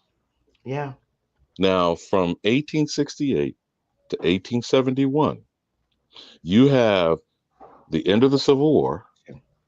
You Yep. have the Indian Civil Rights Act of 1866. Yep. You have the 14th Amendment citizenship authorized in 1868. Yep. You have the election of Ulysses S. Grant, another criminal general who then gets put in charge of the government, after the squatulating cracker Andrew Johnson that reneged on turning the land back to the people who only had the authority, not to the Confederate traitors and seditionist people that are supposed to not be allowed to get in the new government being formed, right? And they're now being rewarded with being given land that's not theirs. In 1871, they create a second constitution, not the original organic constitution of 1787. The one created in 1871 is what we are now been under since. That is the corporate entity of the United Snakes of America, or some would say for America. Okay? Mm-hmm. This citizenship is under the 14th Amendment. Yes. You see what I'm saying? Yes. So from 1868 to this date document that you're using, 1882, 1883, this is the 14th Amendment United States citizenship status that we're discussing. And with Okay. any club, fraternity, or sorority, there's rules to the membership, right? Isn't that what we're lining out here?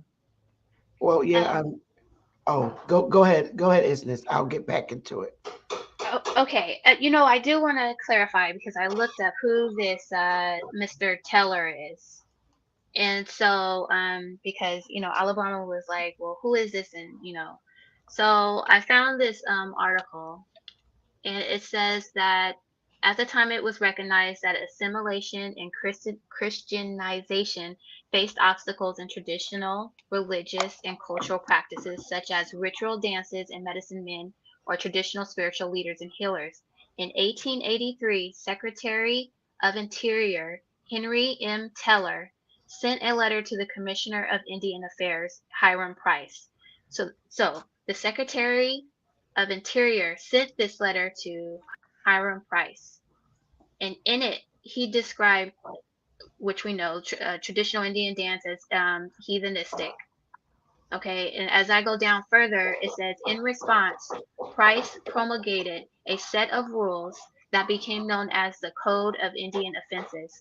These outlawed many traditional Native American, but we know it's Indian American, religious practices, and it established a court of Indian offenses and outlawed the sun dance, the scalp dance, and the war dance. So that's who those people are. The sun dance, the scout dance, and they specifically designated a war dance. What's the difference between the three? Nothing if you ask me, but if you, what's the difference between twerking and slow dancing?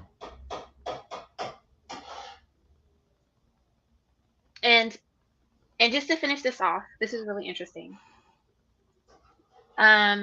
So then I said, well, who is Henry Teller? So it says that this is a man who strongly opposed the Dawes Act, intended to break up communal Native American, which you know is Indian American, lands, and forced assimilation of the people, accurately stating that it was directed at forcing the Indians to give up their land so that it could be sold to white settlers. That's correct. So now, here's the next thing I want you to have in your mind. If you mean to tell me, okay, if you have slaves, okay, in a sense that they teach what slaves are,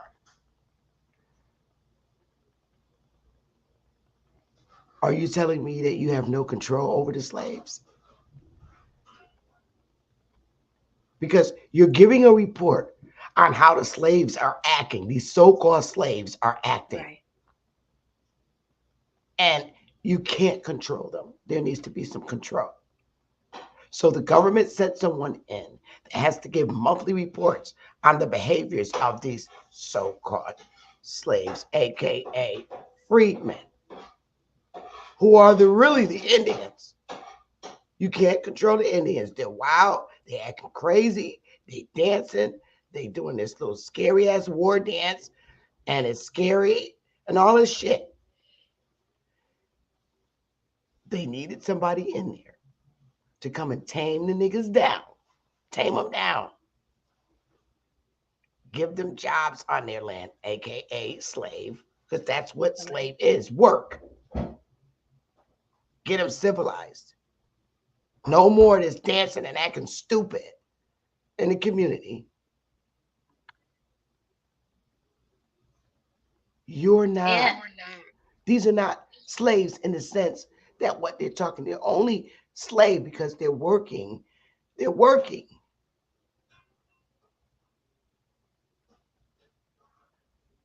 And now, it seems okay, I'm listening. Now, well, I was gonna say it seems like those people were acting that way because they were uprooted. You're showing it's your culture. Yeah, you've just been uprooted. You've been moved. Right. These people were moved from somewhere else, and all scuttled in to this area of Oklahoma or wherever it was. Yep. Right. And your only connection is how you interact with yourself and your tribal members. Yes, and now you got new tribal members. Yes. It's all these other people that you ain't never seen before. Because remember, everybody was living spread out across America. And so is this starting the ghetto urban project process? This is starting the ghetto urban. Exactly. Now, yep. This is now, guess who's now? Remember, y'all, we got to go way back from when I was teaching you. Now you're in Oklahoma, and we're trying to civilize these crazy ass Indians. They're scary men with this little war looking dance like they're gonna kill us or something. Because we over here. And part of civilizing them and enslaving them, aka jobs for them. Remember who was over there to help them get jobs. Do y'all remember? We're here to help you. There you go, right there. He was all through that area, New Orleans. He helped a lot of the Indians get jobs. Oscar. But why are you getting jobs working for these foreigners? I get what Well, they're not working for the foreigners. They're working on their land in and a then we more got the appropriate sharecropping. way. The sharecropping, yeah. But they they then needed implement a credit somebody. system through the sharecropping to keep you in debt. Correct. And then you lose your land that you've just been transported to, someone else's land. Now, what about the indigenous people that were there that were being displaced in Oklahoma? And Well, how did that evolve they into didn't Tulsa get and the other communities? they didn't get displaced. They didn't get displaced. They were all over the place. So let me walk with you a moment on this point. So the Bureau of Indian Affairs, through the Bureau of Land Management, and eventually the Department of Agriculture, the USDA, set up these tracts of these horrible land patches. And you know Sarah Rector is the most infamous of those examples. Now, she was barely 12 and was given a hard scrabble patch that wasn't about shit until they what? Found oil. Now, most of these patches of land could not be used for agriculture.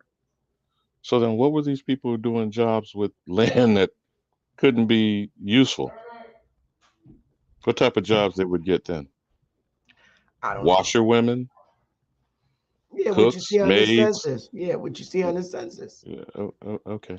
So now the Department of Agriculture has set up a system of what?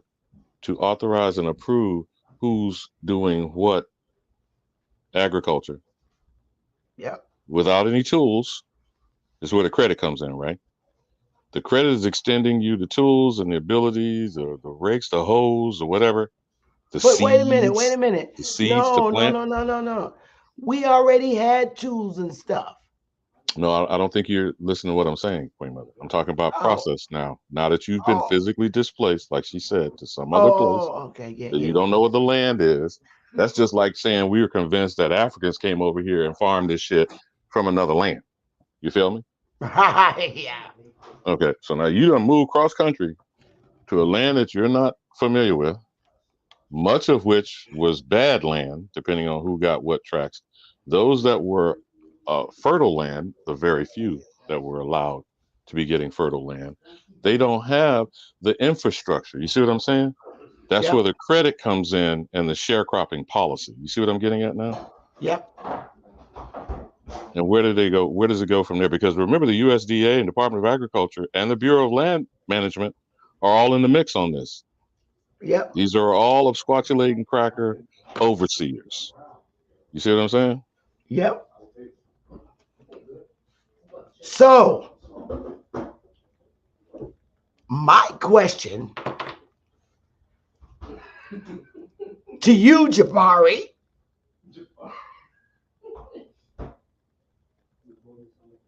my question to you, Jabari,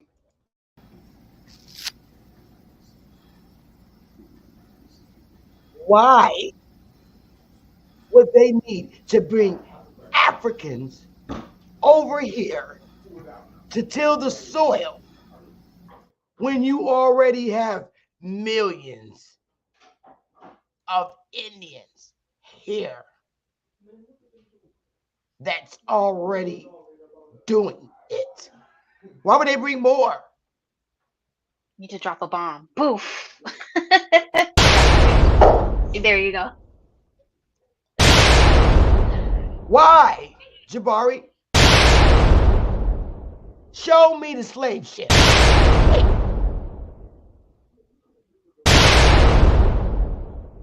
prove to me, Jubawee, that report to the was a report on our ancestors' behaviors.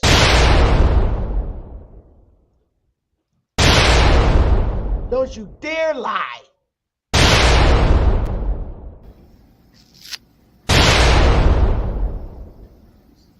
But say Is that woman also king like you showing? Is that woman king? That's say that and Jubawee. That woman king. Oh.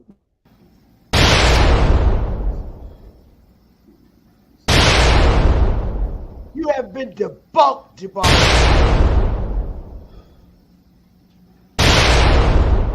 Jubawee over in the purple. I'm done. I rest my case. The sissy boy? I rest my case. You know, I like how you clarified. I mean, it was really great. Okay, so we're looking at there's one group of people who have been displaced. Those people were forced to leave, right? And they're living, and now that's why they're being discussed in this letter. But you also showed how the people who were like, nah, y'all ain't gonna make me leave. I'm gonna stay right here. The people who were still off of this quote unquote Indian territory were still being monitored. Correct. If that's the right word. They were, and the tribes were still enrolling them and making them participate in things that they thought that they were getting away from. They thought they were being independent, but the tribes were attaching them to the U.S. government. Correct. So it was still attached because it was a takeover. They can't. You know how our people do when they scared. When we scared of each other. Ali Bouma and his crew, they wake up every day with this bullshit. I'm tired of it. They acting crazy. They don't know how to act. They fighting each other. So there needed to be some control because Oklahoma was wow. And then you got the Seminoles. You got the Seminoles in Tulsa. You ain't describing some snitch bitch ass nigga shit. And see, when those of our ancestors that didn't leave, this is the shit that they went through because arrogant white people came over here out of Oklahoma. You're not even supposed to be here, nigger, get out. These are some of the things that was happening. The hangings of those pictures that Jubawee and Say Netta was showing. Those are our ancestors. Those are our ancestors. And they was saying, you should have left and went to Oklahoma. Get out of here. And that's the domestic terrorism. Yes, domestic terrorism. So circling back to the overseer process that you've outlined with this document, and I would again test together the Bureau of Land Management and the Department of Agriculture. It may or may not have been called that thing because we're talking about the 1880s, you know. So the Department of Interior and the Bureau of Indian Affairs are both managing the trust of Indian Territory through the Bureau of Land Management. Eventually, the Department of Agriculture will evolve, which is what we know today with USDA and how they have control over so-called black farmers, subsidizing people to not farm, but they're not the black ones. They're doing it for the white ones that Martin Luther King talked about, who they lifted up and mechanized their farms, right? So they put these same collaborating people, whether they're the Mongoloid hybrids or the $5 frauds, they have put them in charge of the tribal governments that are being, transformed or transitioned, if you will.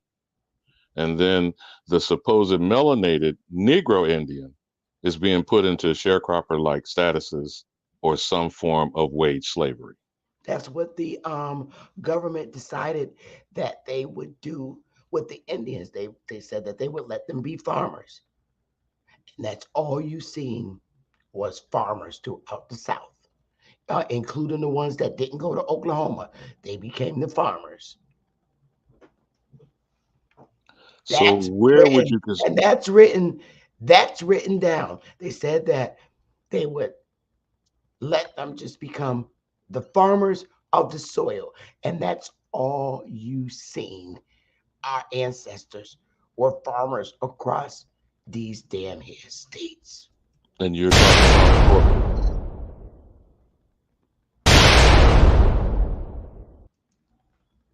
Africans did that's not not possible. Yeah, it's run not possible for farms right. So in our southern lands in Oklahoma. No, that was us running our own farms, being head of our own households. Jabari, you're going to stop this mess, Jabari. You and so Sinetta need to work leave. You and Sinetta need to leave the Indians alone, Jabari.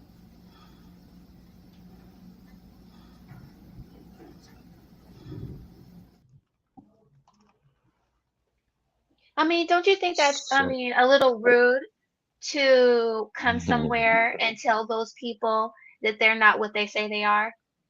this is I no mean, longer rude, it is now compounded to international law violations. These are actual war crimes, I might add. I would But think so. At its finest. I want to circle back to the land management portion, okay? Because it's exactly stated that the Bureau of Land Management, the Department of Interior, which by the way, its logo is a buffalo, okay? The I'll symbol of the Department of Interior, be which right they back. attempted to exterminate, right? Okay. So they're exterminating the buffalo, turning the black man into the buffalo soldier, using him for westward expansion, because this is what's happening with the Indian Removal Act and the westward expansion of Manifest Destiny. Now, how do we put that parallel timeline of 1830 Indian Removal Act, 1832 Cherokee versus the state of Georgia, and I believe the other court case is Worcester versus Georgia, right? And the jurisdiction authorized from the Supreme Court of the land was that these absquatulating crackers do not have territory nor jurisdiction over the tribal nations.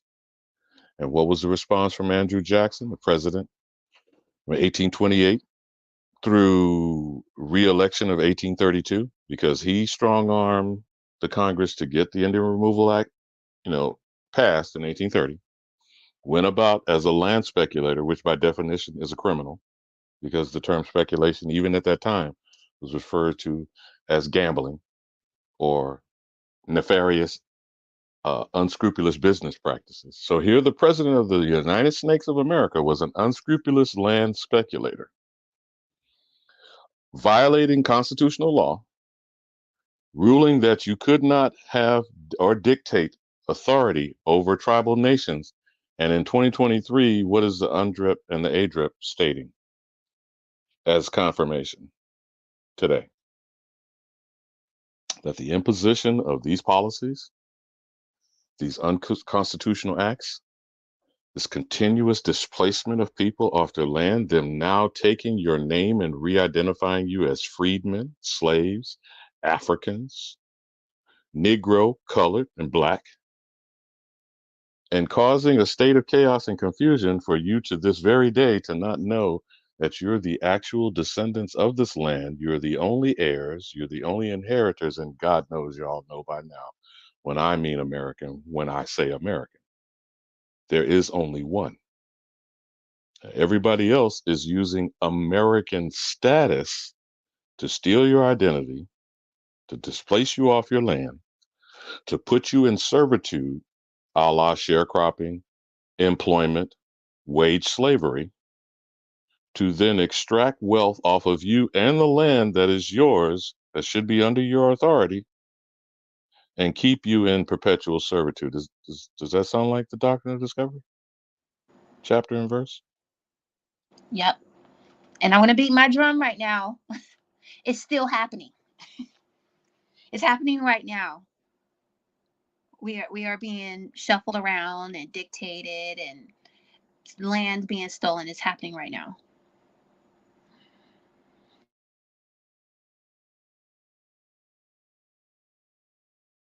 So the point that I'm underscoring, Queen Mother, is the Bureau of Land Management, whether it has, and I think it probably has as much documentation as the document that you've used today, from 1830 to 1882, under this specific document, this lays out what the phrase is referred to as kill the Indian and save the man. So the process of killing the Indian, you and Isness started this conversation yesterday. You're repeating second chapter today. Is this not what we're talking about? The killing of the Indian, the Yep. stripping of his or her name, the cultural expressions, your spiritual essence, your dancing, your feasts, your celebration, your medicine men, your medicine women, the manner in which you heal yourselves and culturally interact with each other. That's the killing process. Now, what do they do with the men and women that they're claiming to save? You know, Alabama, I think that the latest generation is not here to save anybody. I mean, because we look at all the poisoned water, all the poisoned food, all this malnutrition, all this disease that's been pushed on people. We saw what just happened just recently with folks. So I think that was a more humane tactic that they took, that old 200 years ago generation. But I think the generation now, whoever these people are beyond that, and they are there to kill, steal, and destroy in a humane way. They're just doing it nicely. You, you mean with rat poison, as Mama Yeah. Chief repeatedly tells us? Yeah. You mean with processed preservative foods? Yep. You mean with chemtrails, Yep. fluoride in the water, the jab, onk, Bobby Banger, The jab. the narcotizing of making you kunta and beating you into Toby, Jabari, Sarnetta, And even the et cetera, constant et cetera. influx of drugs. We don't have no cocoa trees here, or even fentanyl right now is manufactured in a factory. We don't own no factories. So these type of things are the slow poisoning of people, and you have to have like a real stiff or a strong backbone to really kind of withstand all of this. But I do think that this is a new generation, and they are not trying to save the man anymore. So, Queen Mother, do you know the name of that general with the famous quote of kill the Indian and save the man between 1890 and 1895? Because Oh God. that's when the Dawes roll came upon the scene. So that letter, that reporting mechanism was policy, I'm just going to say, just for the argument's sake, of the 1870s and 1880s, because this was 1882 and 1883, right? So since the Look at creation of a new the constitution, bullshit that they got up here. These ain't the fucking Indians that they talk about. R.H. Pratt. They're lying. but remember, if they're killing the Negro and elevating the imposter, those Correct. people that you're showing there, that become the co-collaborators, because remember now, they're trying to tell you the freedmen were the slaves of the red man, these Asian hybrids. So Yeah. remember, that's also going side by side. That's part of the conspiracy. Yeah. But what I'm saying to you is the policy of kill the man is what you just laid out in this letter with the rules and regulations. That's what I was chopping it up with Isthmus about. Yeah. The government does like they always do. This government lied, lied, stolen identity. They didn't want you to know. So now you see how the Hey, Pope man. is trying to get off this crime scene. He's Yeah. trying to Doctor of wipe Discovery. his hands. So, Jabari, you a little juvenile when it comes to me and finding some shit out from this government. You better put your school books down, boy, and put your big boy pants on. If you call yourself coming in here boxing Sister Beth.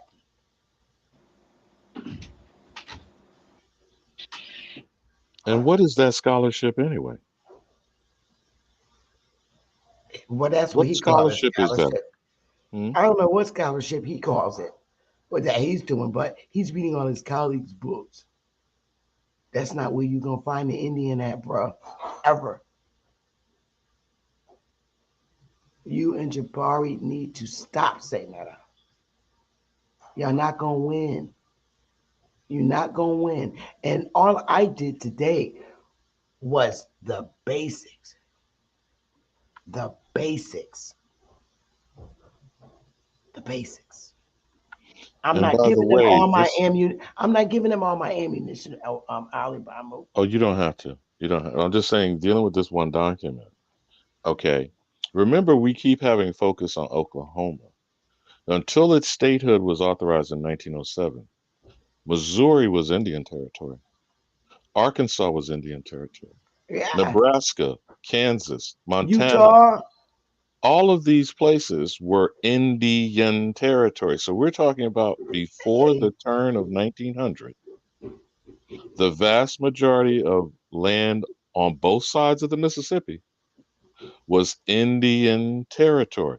For God's sake, Facts. we have a state called Indiana. God damn. Y'all, hello. Facts. Facts. Now, when we put the timeline together, remember we was talking about this instance? What is the statehood date of any of those particular territories that I'm talking about? Missouri, Kansas, Nebraska. We already know that the Missouri Compromise is 1850. The Kansas-Nebraska Act is 1864. When did Arkansas become a state? We know Oklahoma didn't become a state till 1907. So when we're talking about the statehood creation of these absquatulating crackers conspiring and getting together to form statehood to be in collusion with the federal government, correct? Correct. So then they're going to Well, impose the same policies you just read in that letter as they move forward to overseership right. over all the Right. different Indian groups and tribal nations in these Indian territories. Is it safe to assume that? Right. Yep. You know what? That letter predates Nebraska. So Nebraska became a state March 1st, 1867. So you're right. That was the beginning of them creating crimes Yeah. to move people around. And But do next you thing see? you But do know, you it see looks what like I'm they went to saying, statehood. sister? Yeah. Do you see what I'm saying, Queen Mother? I love how you do your slide. Let me just say that too, if I don't say that enough. Your storytelling is magnanimous. It's magnificent. Thanks. Okay. But I need you to do the statehood timeline, particular from the Indian Removal Act to the turn of what we're arguing over right now, which is Oklahoma in 1907. So if you just had, you know what I'm saying, ticked off, what was the statehood process of the crime committed from Cherokee Nation versus the state of Georgia? Mm-hmm. You feel what I'm saying? Mm-hmm. Because that was the last state. No, well, Delaware. Yeah, it was. Georgia was the last state in But colonial statehood before the process of adoption, because it was ratification for the 13 colonies. right. Then it became what? When they got offered citizenship. I mean, not citizenship.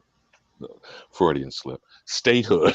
Because again, Acceptance. remember, the Admission. citizenship must be on the state level first Right. before granted federal 14th Amendment, by the way, because we know that's 1868.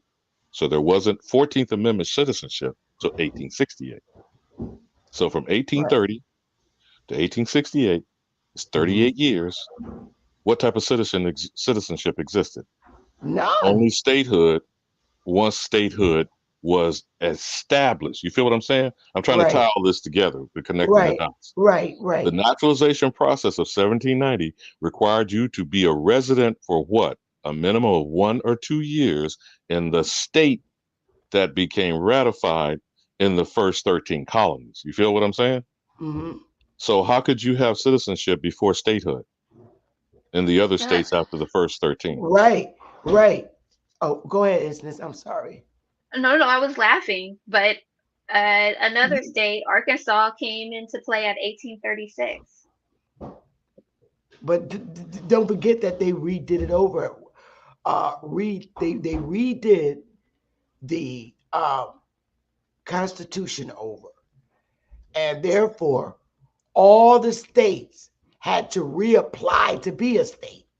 So that would be 1871, Queen Mother, and no one's looking at that. That's after the Right. Civil War.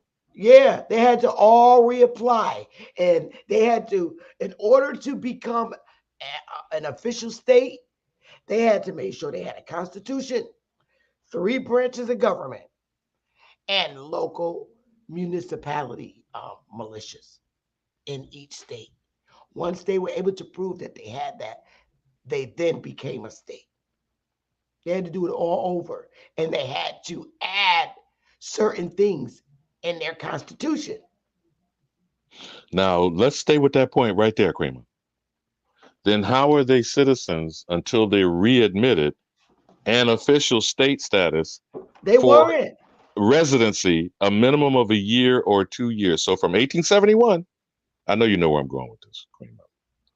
So from 1790, I still ain't seen the naturalization process of how they were given statehood. Citizenship. No one, for me, has proven they got good moral character. That's my opinion. But they are all alien enemies to the American Negro. And so what are they now in 1871? How many states are we talking about then that had to be reinitialized? Well, let's pull it up. Let's just pull it up, because I don't like to make assumptions.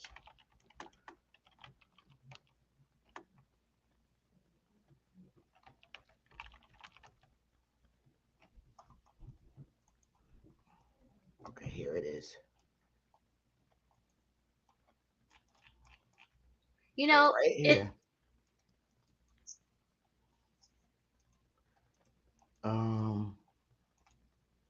Here we go. Now, Delaware, here's the 13 colonies.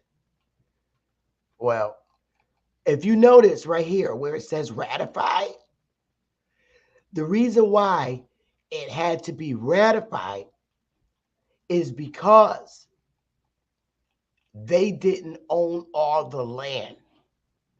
They had the 13 colonies, but they didn't own all the land. So the entire state of Delaware had to agree to come into the Union. So that's where you see ratified. It was already a state, but it had to be ratified so that now the Indian lands could come in. And they had to make sure they had a constitution, the amendments, and they had to have 3 branches of government and their local militias, which, their police officers stations. Once they were able to confirm that, then they were ratified and became a whole state. Everything began to apply on towards the Indians' land, whether they wanted to be a citizen or not. But the only way it could be ratified, they needed the Indians to agree to come into the Union. So that's how you got your tax bills. That's how you were a citizen and didn't even fucking know it. Now it stops from being admitted. Now you're to these states. After ratifying, all these had to be admitted because they were never in it. And if you look at it, these are all the Confederate states that joined the Union. See where it says admitted? See up there it said ratified. They just needed all the Indians to come in. When it gets down there admitted, it was fully Indian land. Look at New Mexico. All this fully Indian land. So that's what I was trying to tell you. Even though now, when they went to Oklahoma in the South, this is the South, you were still under their government. And that's how you really became a citizen, because they admitted you through the admissions process. Can I reiterate this one more? Because I'd be very much. I don't expect a criminal to oversee himself, adjudicate himself, lock himself up per se. All right. But does anyone ever analyze whether or not the states were readmitted after 1871? Because people don't go and use the two separate constitutions. You see what I'm saying? I know. You know what? I oftentimes think about that, and they had to be, because otherwise we wouldn't. Well, then again, You know that's borderline making an assumption. You know right, that's it is. It borderline. really is. And you know why I say that? Because of the simple fact that for years, even all the way up to Martin Luther King, they was fighting for civil rights, and they never wanted us in their union. And But to the we were white people's not mind, under you're their. under the Indian control. Yeah, that okay. Yeah, go ahead, sister. I was going I, to say, remember the 13th Amendment is not authorized, not the one we're told. The one we're told that has only two sections. oh, wait a minute. Who's saying Don't forget there's a longer 13th Amendment with 20 sections.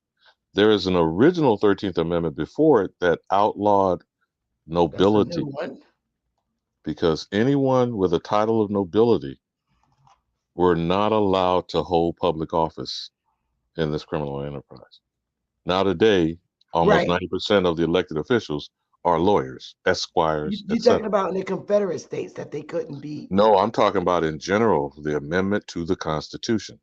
Right. The original 13th Amendment outlawed titles of nobility. The current 13th Amendment that we're taught has 20 sections that are suppressed. The 14th Amendment, which is the alleged constitutional citizenship, may have barely been ratified. So again, what I'm saying, all this stuff, the jury is out on all this stuff because it hasn't really been put under analysis and serious research and scrutiny, is what I'm saying. The actual congressional record, because we do know more than once the Library of Congress has been burned, not counting the White House itself has been destroyed on 2 occasions. So to go and get the facts of what has actually been lawful, I'm talking under Constitution now for the moment, whether everything was done above board. That's why I keep circling back to the Naturalization Act and these people proven to not be outlaws, to be of good moral character, to prove that they are not alien enemies. And now here today, we having people running around with flags all over the planet. Remember we was talking about that instance, about these dual citizenship and these dual allegiances? Yeah. Yep. Under the process, they're supposed to be disavowed.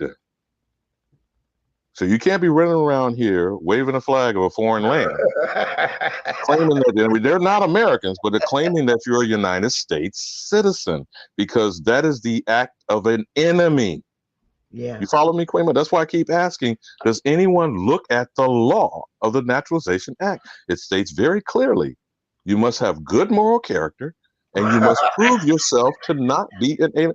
You're laughing, but I think you get the No, point. it's I think you true. get the point of what I'm No, asking. because I know it's true. I know it's true. That's been the whole issue between the Democrats and the Republicans for the last whatever with this immigration shit, the illegal aliens. Come on. So these You hear people this are coming over here with dual citizenship in some cases, that's if they're naturalized, with dual allegiances, which is unlawful, unconstitutional. When do they get naturalized? When they're in the Well, tents outside? You didn't hear that part that Cuddy did today with about No, I was really busy. the 910 and these undercover sleeper cells. I was These really busy. people, yeah, I got you. But this is just underscoring the point that I'm making about the process in and of itself. Because the process of citizenship, which is not pertinent to us, I get everything you said. You were correct on how it was imposed on us and what we're discussing here and now, historically on our ancestors. But that imposition of itself does not make us under their jurisdiction or subject to their quote unquote status of a citizen. Facts. You see what I'm saying? I agree. And the people who are the citizens, by definition, are all foreigners. And they have yet to prove that they are not alien enemies if they still hold allegiance to the nations they fled. If you fled from somewhere and you're coming over here claiming to swear allegiance, that flag goes down, if not burned. Right. Right. You should not be holding another person's flag because that's showing your allegiance to that act right there shows you the allegiance to that country. And I know it sounds really harsh, but that's a dual It's allegiance not right harsh. there. Under the law, it's criminal. Yeah. So let You me already thought you showed the law. so You shared it with us. so And if for you want to talk about that stuff, he wanted to talk about expatriation, circling back to that. Remember that Yeah. isness? God Yeah. forgive Where me. he kept dodging the definition of American because there is no American citizen. That's right. So But it was what really great. It did show about the dual allegiance. Even in that clause, it says that, you have a right to expatriate. You could leave if you want to. But while you're here, you should not hold any dual allegiances to another country. facts? Those are, So Ab sent the folks over here what we're talking about, and what I just went through was the story of the invasion of our land and how our identity was stolen, and how when they were forced through the Indian Removal Act that they took all the records, because in the South they had like kind of like municipalities there. They were the chief's headquarters, and they all kept records on our families. And this, even if you stayed and did not go to Oklahoma, you said, I'm staying, I'm not going, you were still counted as being on the reservation, because that was the order in the commissioner of the Department of Ontario's census. It was an order in the census that you count the Indians on the reservations and off. And then in a later time, they changed it. So when I was showing them, you guys that just came in, that this right here, I should still have it up. Where is it? Oh, I thought I had it up. Where did it go? Oh, here it is. Yeah, you're still doing the rules and regulations. Okay. I was showing them that when they left and they took all the records, they consolidated the 5 civilized tribes database. And it was because all the chiefs kept the list of their people in their communities. They literally ran a municipality in municipalities in the South. It was kind of like what's there now. But when they went to Oklahoma, they took all the records. This database is 648 pages, and it's 250,000 people. About 250,000 people on these rolls. These are the 5 civilized tribes combined. 250,000 people from the South alone. And it's 648 pages with 4 rows of like 80 people in each row. This is our old government and citizenship.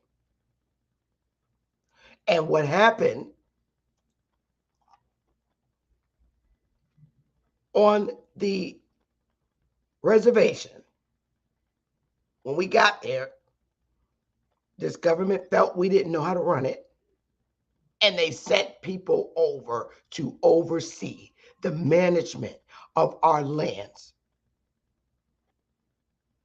And as a result, they had to give a report to the commissioner on the give the report on the behaviors and conditions out there in Oklahoma.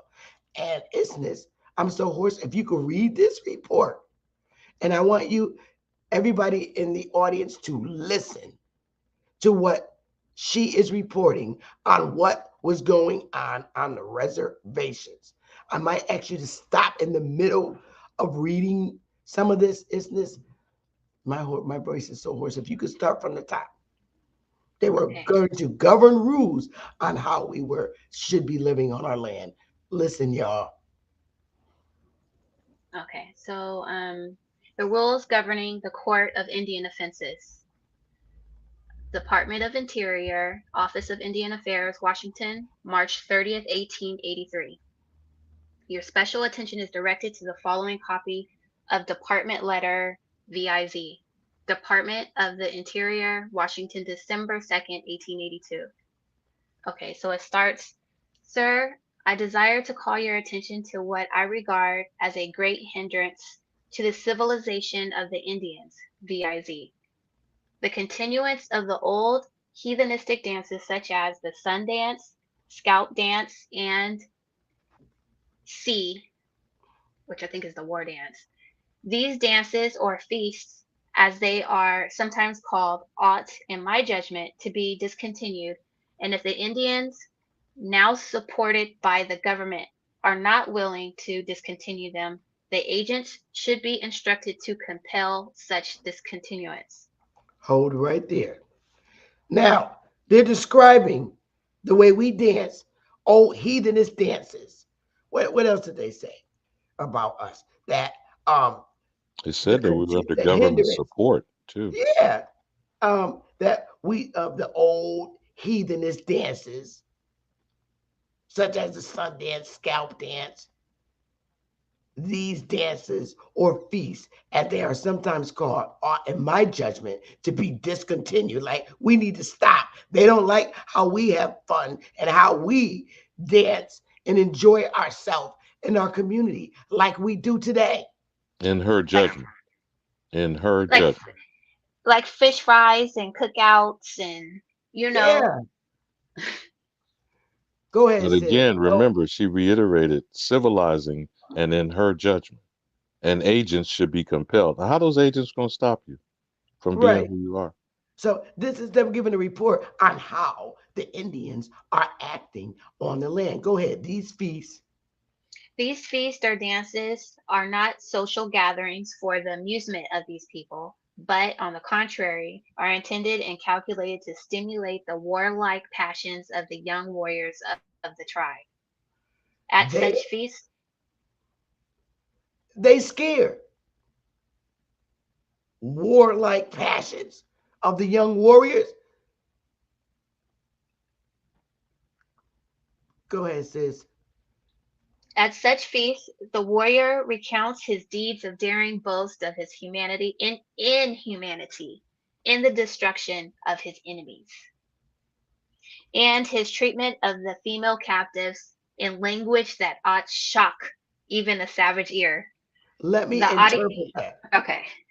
on how he talked to the woman. This is what I told them earlier. For those of you who came over from At Powers channel, what he's saying, the language that they use against women. Pookie, can I get $20? Bitch, no, get a job. Oh, you ain't say that last night. Or you ain't do a good job last night. So here's the white guy that's going to interpret the Indian language. Well, what it appears to me is she asked him for money, and he said he said to her that she wasn't all that good. She said that she told him that what she did for him that night, and I'm assuming probably oral sex, and he said it wasn't a good job. So it is my assumption that there could be some prostitution going on the reservation. Go ahead, sis. The audience You know, assents. hold on, sis. Right there with the statement you made, my sister, What? that's Christian, quote unquote, moral, ethical judgment. You see, just like you said Correct. earlier about in her judgment. We Correct. keep this in context here. This is convert or die policy being Okay. outlined. Go ahead, sister. The audience assents approvingly to his boast of falsehood, deceit, theft, murder, and rape, and the young listener is informed that this and this only is the road to fame and renown. Now Okay. So translate that, sister, about us telling lies. How you know how okay. Negroes get together and The tell road to lies? fame. So you in the hood, you can't get no job because you got a criminal background. Yo, you got to get your hustle on. I got to sell my weed.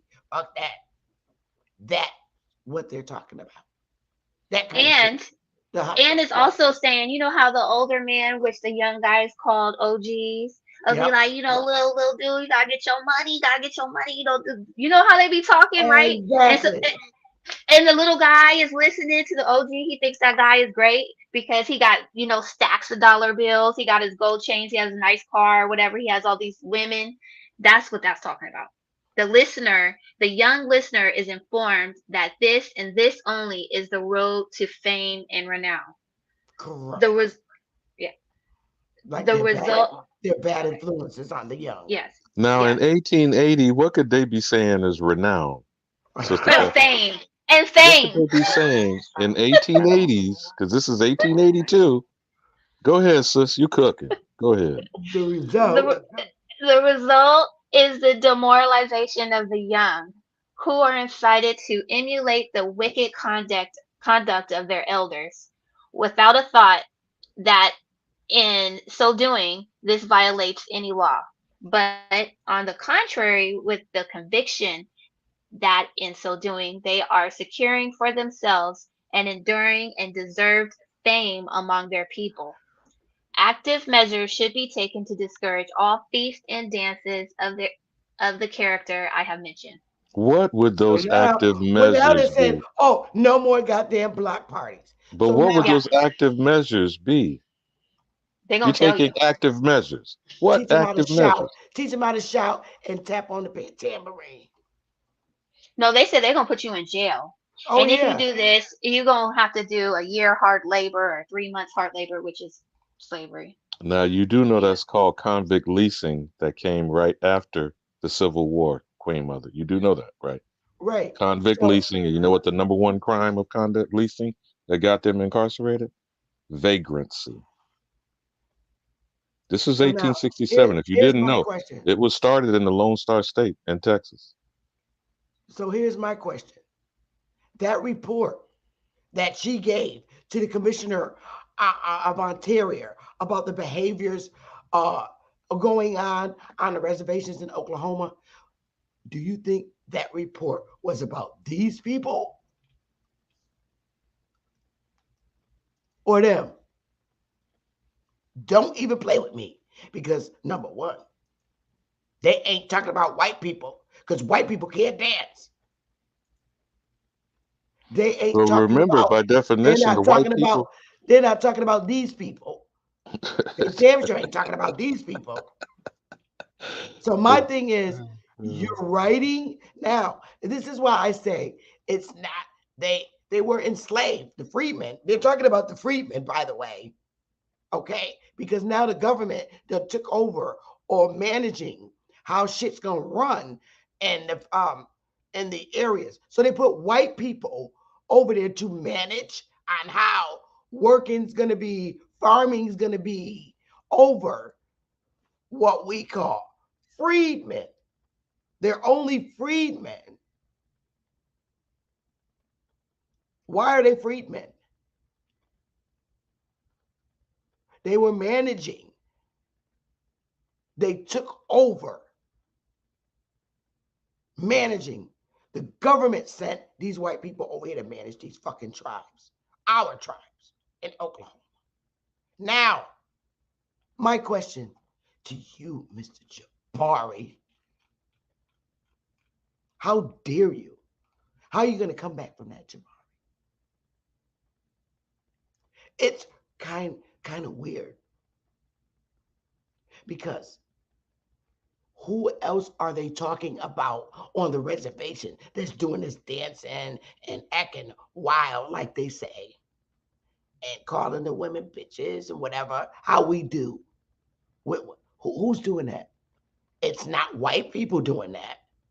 It's not those funny looking people I just showed you that did that. That's our behavior in our hoods being exercised like we've been doing. And again, my sister, This thing is entitled Rules Governing Indian Offenses. So Who's Jabari, determining their offenses? who are they talking about that's acting like this on the reservation?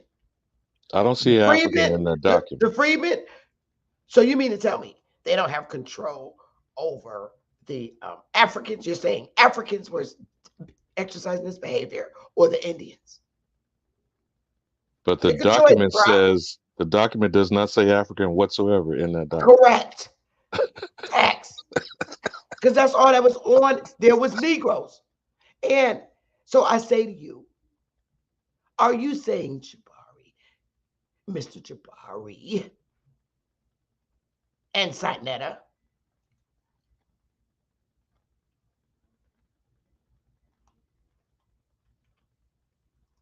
what say you now, Jabari?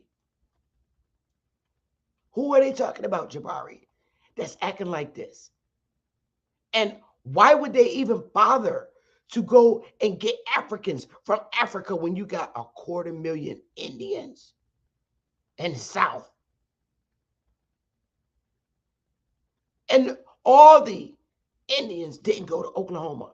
The majority of them stayed stayed where they were and became farmers, because the commissioner's orders, the government's orders was to let the Indians be farmers.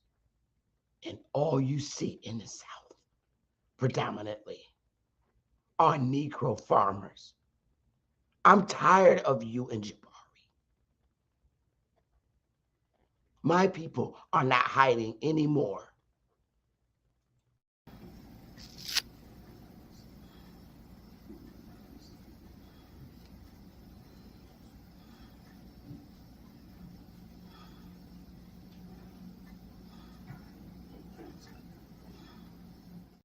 Now,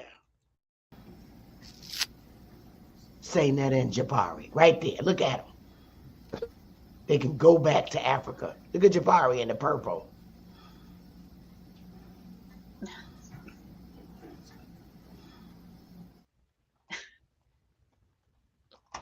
This is the continuous documentation of Indian offenses.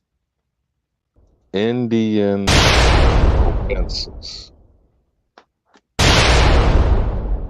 Come back from that, Jabari. Come back from that, Jabari. You don't want no smoke with Chief.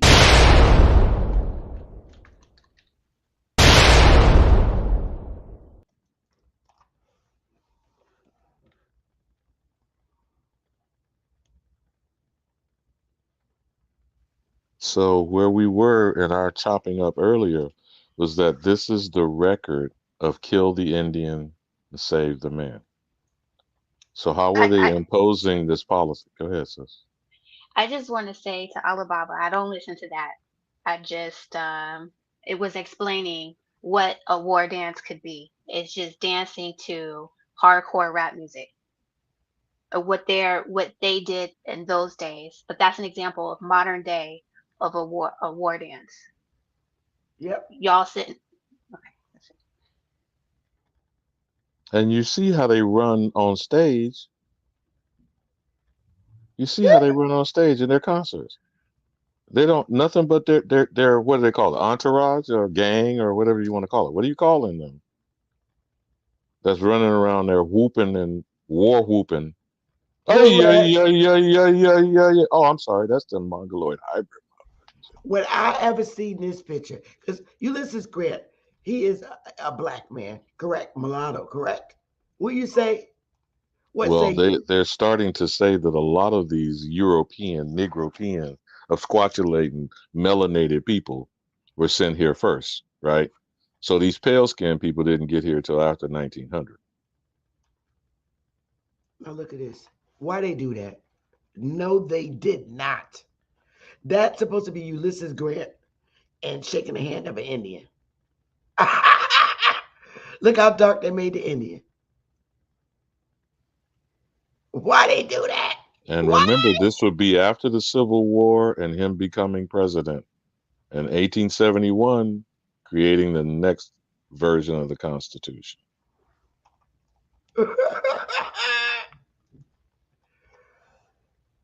So, Jabari, again, Mr. Jabari, these are Indians that are being expelled, Greeks, being expelled from their tribe. When they got full power over our government, they took it over and kicked the darker Negro out.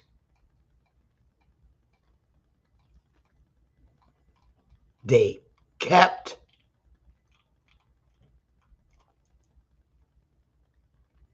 out the dark one and kept the one with the white features. I told you, don't come for me, Jabari. You're not in my league. Ever.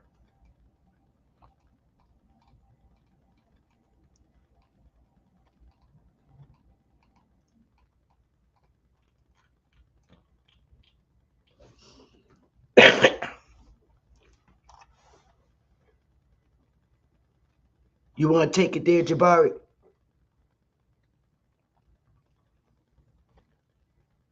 There are many whites claiming to be Indians whose claims have not as yet been acted upon by the nations.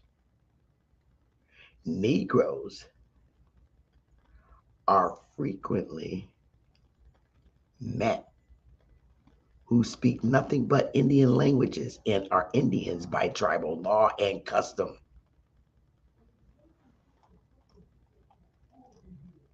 Under laws of the 5 tribes, a person white in color and features is frequently an Indian. How, though? By remote degree of blood or adoption. But the Negro's the Indian.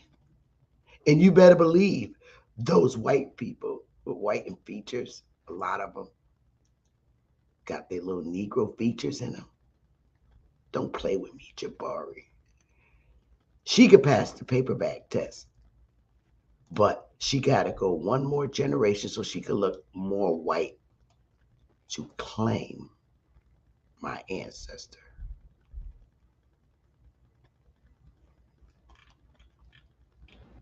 Don't you dare, Jabari.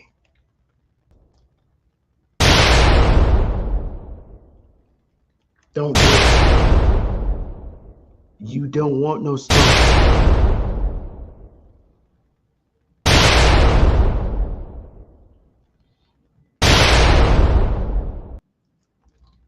You and Sinetta can.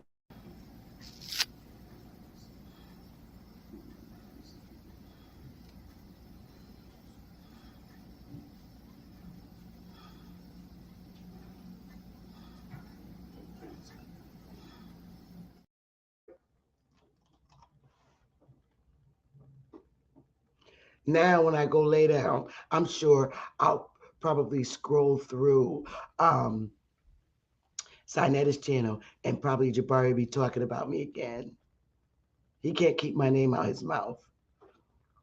Oh, and by the way, Jabari, I don't hate you. That's kind of harsh. I do not hate you. What I hate is you lying about my history. But see, one thing I got is backup, bro. All them years in school wasn't for nothing.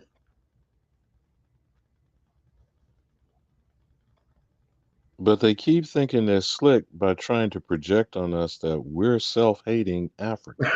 Why would we? That's crazy. That's insane to me. I mean, with the amount of Indians on this continent, period, with even in Central, North Central, South America, and our Caribbean islands, why do they need Africans here? Please tell me why.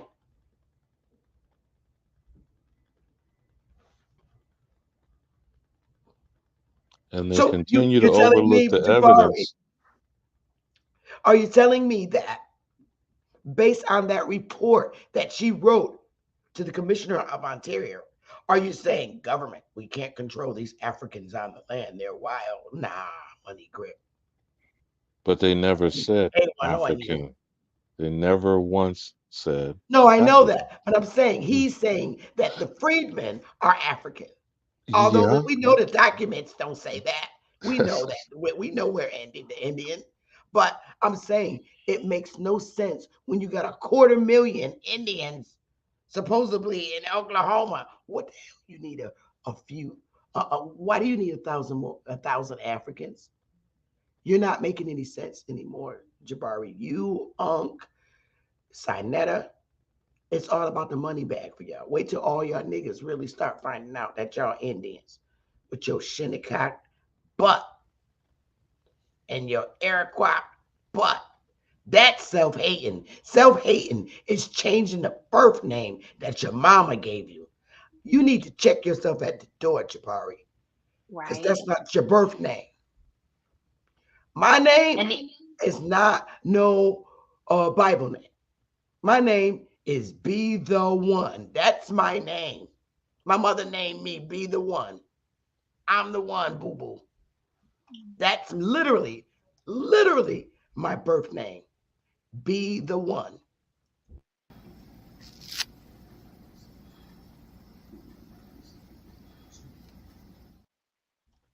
I I give my mother a bomb drop for naming me Be the One. That's my name, Be the One.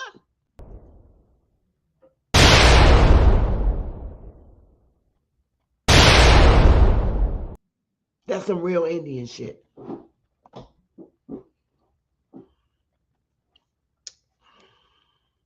The link. Do y'all want to take questions, Ali Bamu and Isness? Oh, we could chop it up however you choose, Queen Mother. I know you may Oh have no, had a long Isness day. fell off. Oh, there she go. Mm. Good. All right, I'm gonna put the link in the chat for people that have questions, and You you're mean gonna the be sly, asking. the sly fox? You gonna slap them with that fish? You gonna slap that fish in their face? Y'all, no, y'all can but you come know, up with questions. Sonetta knows that he's an Indian. He's admitted to that. So this is only just a job for those people, and it's really sad that they are willing to work to uh to lead people astray. Because, like you said, Jabari, as a, I'm sure he knows, You know, and he like also he's ashamed. He's ashamed. knows it's wrong to go to someone else's house and tell them who they are. You know, if even if But Yeah. he but yeah. how are you not a Judas if you're willing to sell your soul and your people and your ancestry to the devil? How are you not a Judas? All that they are acquiring are the 30 pieces of silver. Now, this lady told you in that rules to govern Indian offenses, what were the actions they were going to take? Is it safe to assume they would send agents like this amongst us? Of course. And those agents were going to snitch, bitch ass, report back as she reported in this document? Yes. They And to this day hate the way we act, the way we dance, the way we have fun, the way we have big mama uh cookouts or cookouts. They hate the way we have fun. They still to this day, and it's the boomers that's left that act like this. They still hate when we sit together for lunch at work. They don't like us being together, but they can be together and you laugh know that's and that have token, laughter. you know that's that token Negro shit Yeah. as a policy. You know that's the code noir, the black codes of no more than two can congregate. You know that's the preventing the Aboriginal, the American, the Indian from the rights to assembly. I think that's a violation of the First Amendment of the Constitution, is it not, Isness? It The is. right to assemble, the right to freely have your own religion, the right to free speech. That would be self-determination, wouldn't it? He said, That's I'm just reading the a First Amendment. document that's not talking about black people. You better believe my ancestors is the one they're referring to in Oklahoma. That's all that was in Oklahoma was niggas. Y'all heard of Black Wall Street? Where was that? That's just Tulsa. That's all that was in there. That's all that is now there. And I remember being younger, and the guys would put bass in their car and play their music all loud and stuff, and the police would try to mess with those guys. They would try to pull them over, give them tickets, try to find a reason to arrest them. Ain't that what this is talking about? Yeah. Saying that their music or their Well, music, then what would you say is active measures, Isness? You read it in the document. What are active measures to do what?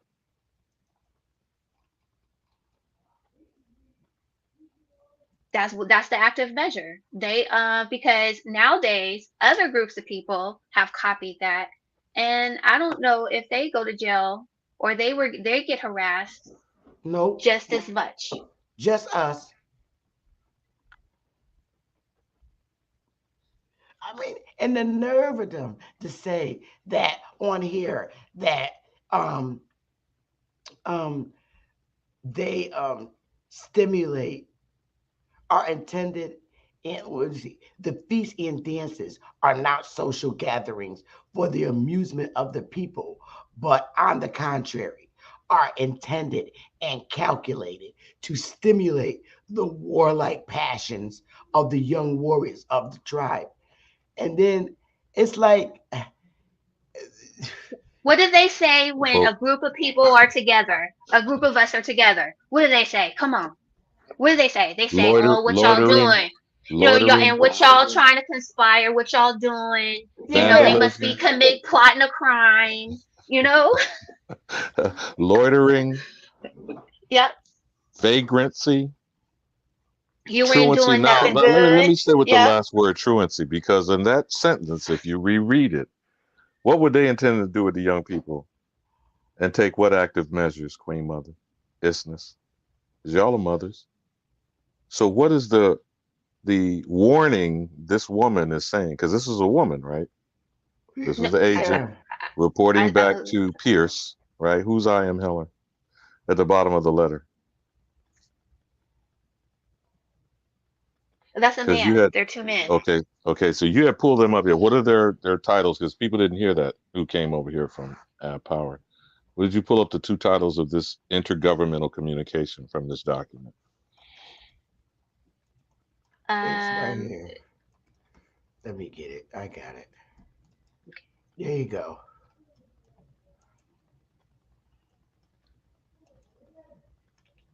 So the I am Teller. He is and this is the court department, the Secretary of Interior. Yeah, right. And this is the court of Indian offenses. Yeah. So where is this court? In the Department of Interior? This is them establishing it. This right here, boom. This is your establishment. This document right here establishes it. The Secretary of Interior is writing the person, the Commissioner of Indian Affairs, and telling him, well, I need you to establish these things. So then under it, it's going to say in compliance with the suggestions. Then it's going to tell you what the commissioner did. And then he's going to establish what these offenses are. First, he's going to establish the courts. He's going to establish the police officers, the agents. Yep. Then he's going to establish, basically, I guess, the enforcement. He's going to establish judges. And then he's going to go in and he's going to establish what the crimes are and then what the punishments are.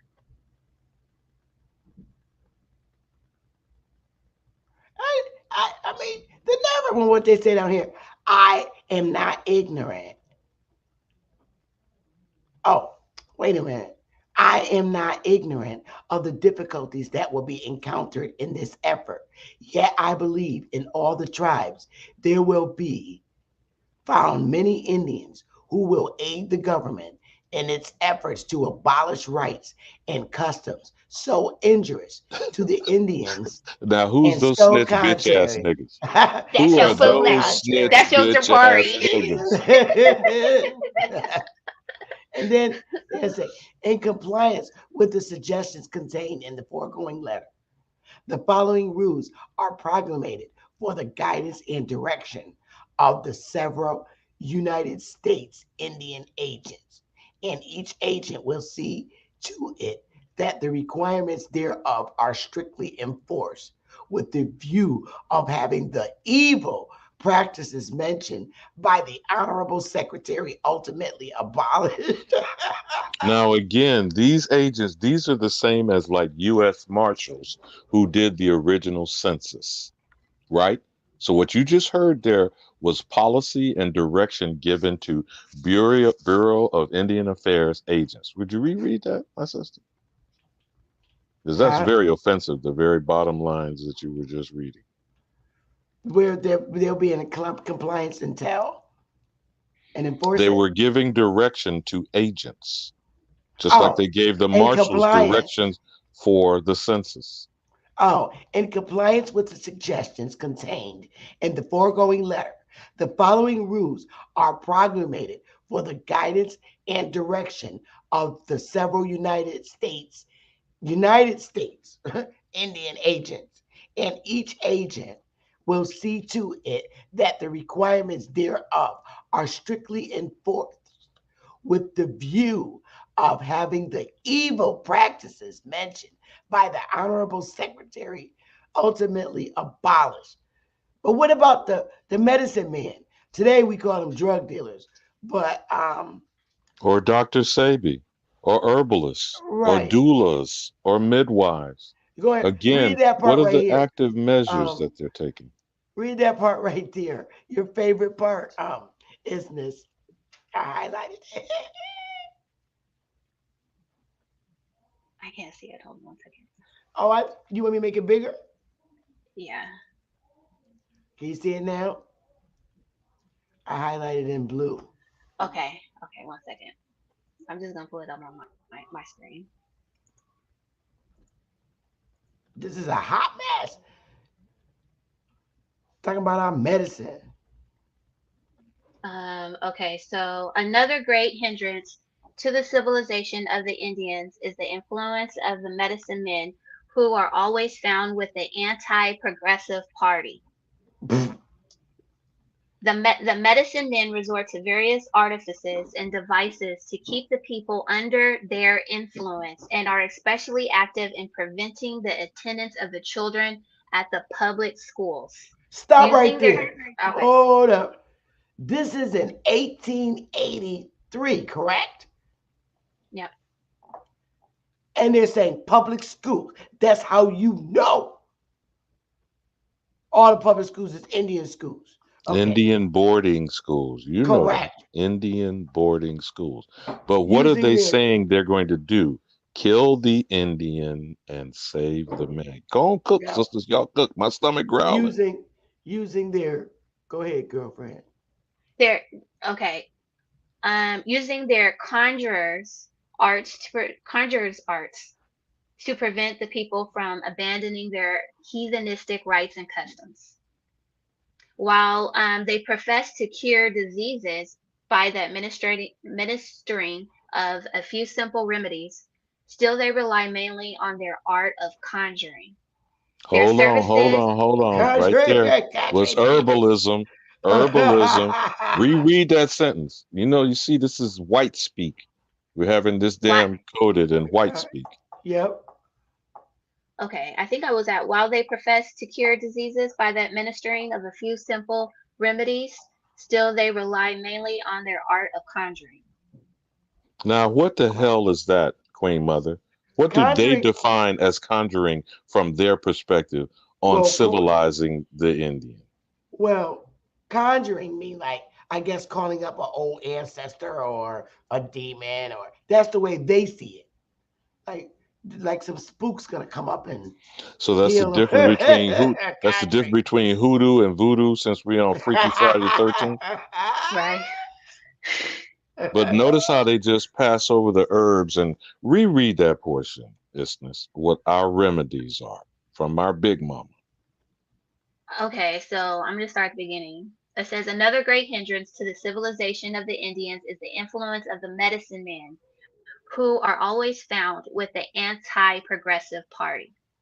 The medicine men resort to various artifices and devices to keep the people under their influence, and are especially active in preventing the attendance of the children at the public schools, using their conjurers' arts to prevent the people from abandoning their heathenistic rites and customs.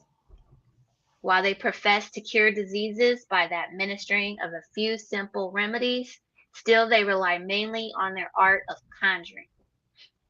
Their services are not required even for the administration of the few simple remedies they are competent to recommend, for the government supplies this okay, hold on. For the government supplies the several agencies with skillful physicians who practice among the Indians without charge to them. So which is your state healthcare. Yeah. Steps should be taken to compel these impostors to abandon this description and discontinue Deception. their Oh, stop, practice. To right there. abandon this Steps deception. should be taken to Deception, yes, compel. So what are these active yes. measures, sister? What are these active measures to compel you to stop being an herbalist, to stop giving castor oil, to stop? You know what I'm saying? What Big Mama do? Yep. The so-called remedies. Yep. What are the steps being taken by Upsquatulating crackers to kill the Indian and save the man? They You want to take remember away. Oh, go ahead, I'm sweetie. listening. No, go, You remember? sweetheart. Okay, Dr. Sebi, remember they tried to put him in jail. I'm not talking about the last time. I'm talking about, didn't he have like some big court case where Yep. he was running around curing people? Of AIDS and But That everything. sounds remember, like a the step. controversy came when he said he could treat Yep. AIDS, but they want to claim you can't use the word cure. That's illegal according to the FDA. But to treat But that's cancer just and word then magic. AIDS, yeah, I got you. So go back to the remedy thing, Yeah. using him as a contemporary example.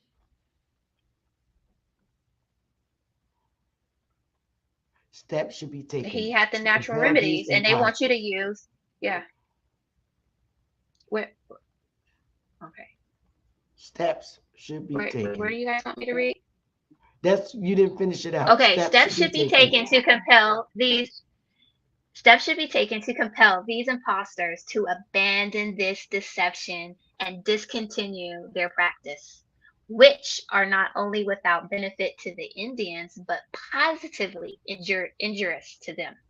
Now, who And ain't that what they'll tell you? hold, Don't take those up, herbs because it'll make wait a you minute, sick. hold up, wait a minute. Did you see and hear them declare us imposters, Queen Mother? Reread those last two sentences, business. Steps should be taken to compel these impostors to abandon this deception and discontinue their practice, which are not only without benefit to the Indians, but positively injurious to them. I'm white and And I who's the say so. imposter? I'm white and I say so. This is evidence of So divert is or their die doctrine of discovery. How they gonna call somebody the imposter when they're the imposters?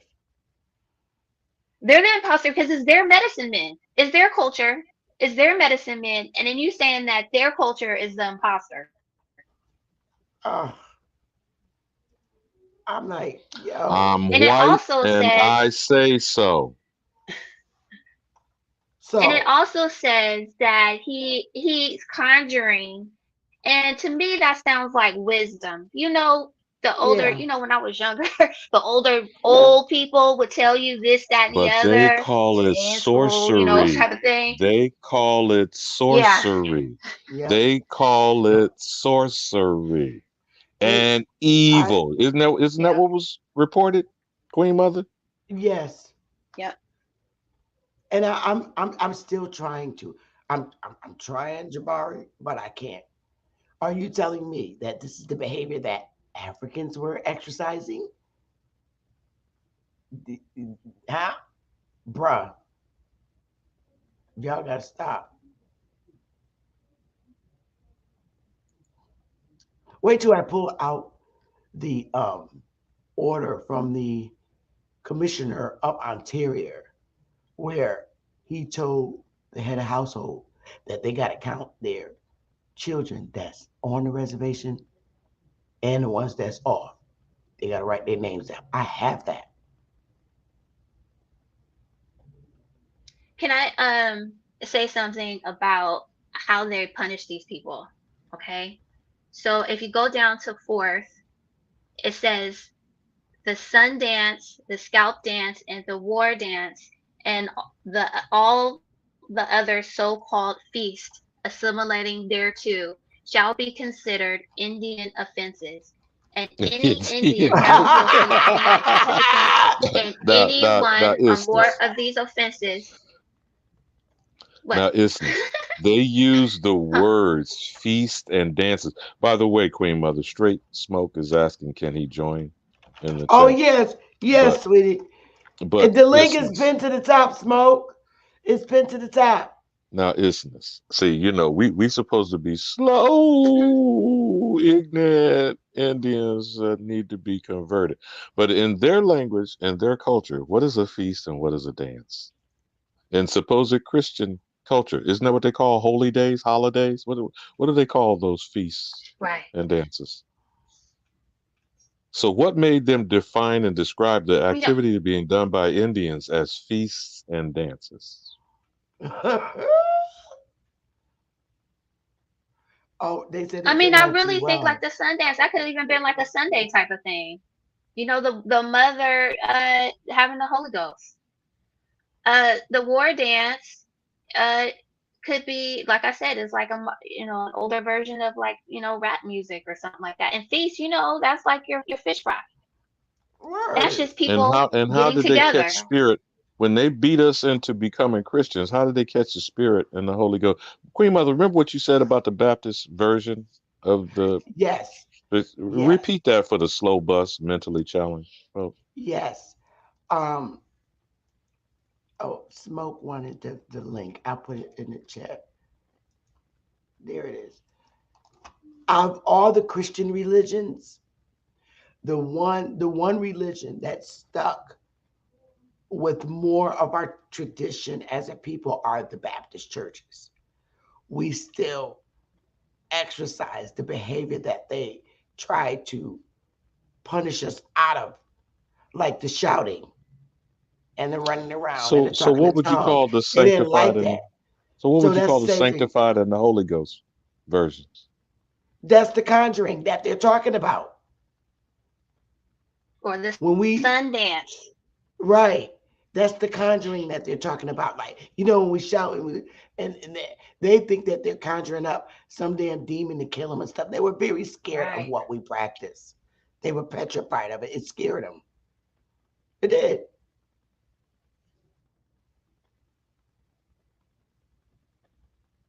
It scared them.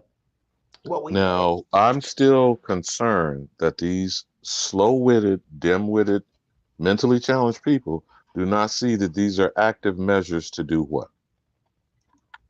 Now, they're convinced that they're African slaves. Now, those are the Kunta Kintes. So if you're a Kunta Kinte, what's beating you into Toby? Jabari Hmm? and Sinetta. Hmm? No, but let me finish this because it tells you how you got beat into Toby. Okay?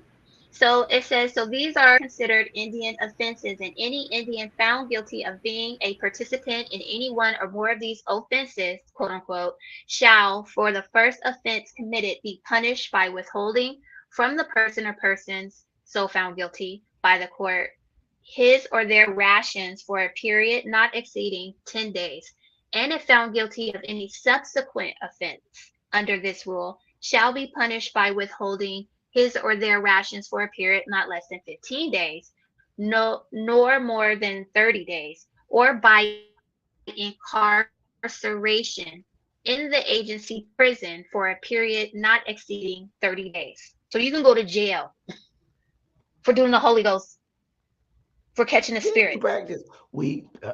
Our ancestors were punished if we practice anything, even if we said we were Indian. But see, when the only time we were punished when we said we were Indian is if we were in the confounds of the United States, like where we stayed. We couldn't say we was Indian. But it was on a reservation, it was fine. But you couldn't say it in the 50 states. You couldn't say it.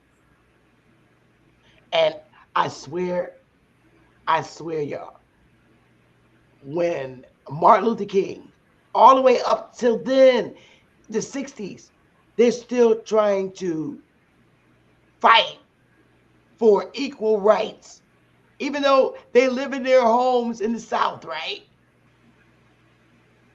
You wonder why. Now you know why. The real reason why they wasn't getting them, because they were still under their old government and didn't even fucking know it. They knew it, Sister Bethy. They didn't know. I mean, and I have to. At some point, we got to recognize that there were some smart men and women at that time, man. And yeah, why would Martin Luther King continue to fight and say he's coming to get their check? Because obviously there was an agreement, and it didn't go down. And I said, well, damn. Now I see why they wasn't giving us the equal rights, because we were still under that fucking government, just living within the confines of the 50 states. But go ahead, Smoke. What say you? I'm just saying, doesn't that sound like the go along, get along gang? I mean, seriously, I want to call it. I want to call it straight out, because it was people that went along with this as well, that helped these. I call them gatekeepers, Alabama. Yeah. Is this my nephew Snoop Doggy Dog? Here we go. I got the teaser. I don't know if you hear it, Bethy. Don't he sound like Snoop? Yeah, he do. I'm just so concerned about the people that allowed this to happen versus the people that actually didn't know what was actually going on. But Smoke, and I can understand your concern. I could appreciate it. But that's Jabari, that's Sonetta, that's Lex Vortex. That's not a coincidence. But it's still transparent to this day. It's still happening now. So how did we allow the knowledge to continue to pass of ignorance? That's my whole question. How did we get this? Hold on, real quick. Just let me finish this. How did we get this complicit of ignorance? That's all I want to know. Didn't she just tell you in that document in 1880s they referred to public education? What were those public education venues, Queen Mother? Indian boarding schools? Indian boarding schools, even in our hoods. Because they had to give them to the Indian, and they just didn't tell you this shit. They had to give the public school system to us in the hoods. And they turned you into what? Christians, convert or die. Yeah. Now, this is not to excuse what you're responding to, Straight Smoke. I'm saying, can you at least see that and the significance of it? I understand full-fledgedly of what's being said. I really do. Now, do you want to circle back to the offenses? Remember, this whole thing that they're reading today are rules governing Indian offenses, not African, right? What are the Indian offenses that they're attempting to govern? And all this stuff is being done to the Indians. Where's the Africans to be getting punished? Where are they? Why art thou speaking about them in their communications? I not once heard them say, well, let's the Africans in the city of New York. You don't even fucking hear about them. And this is in the 1880s. Shouldn't you be hearing about them by then? If they're claiming from 1619 what straight. What Africans doing this whole time? Straight Smoke. I mean, shouldn't.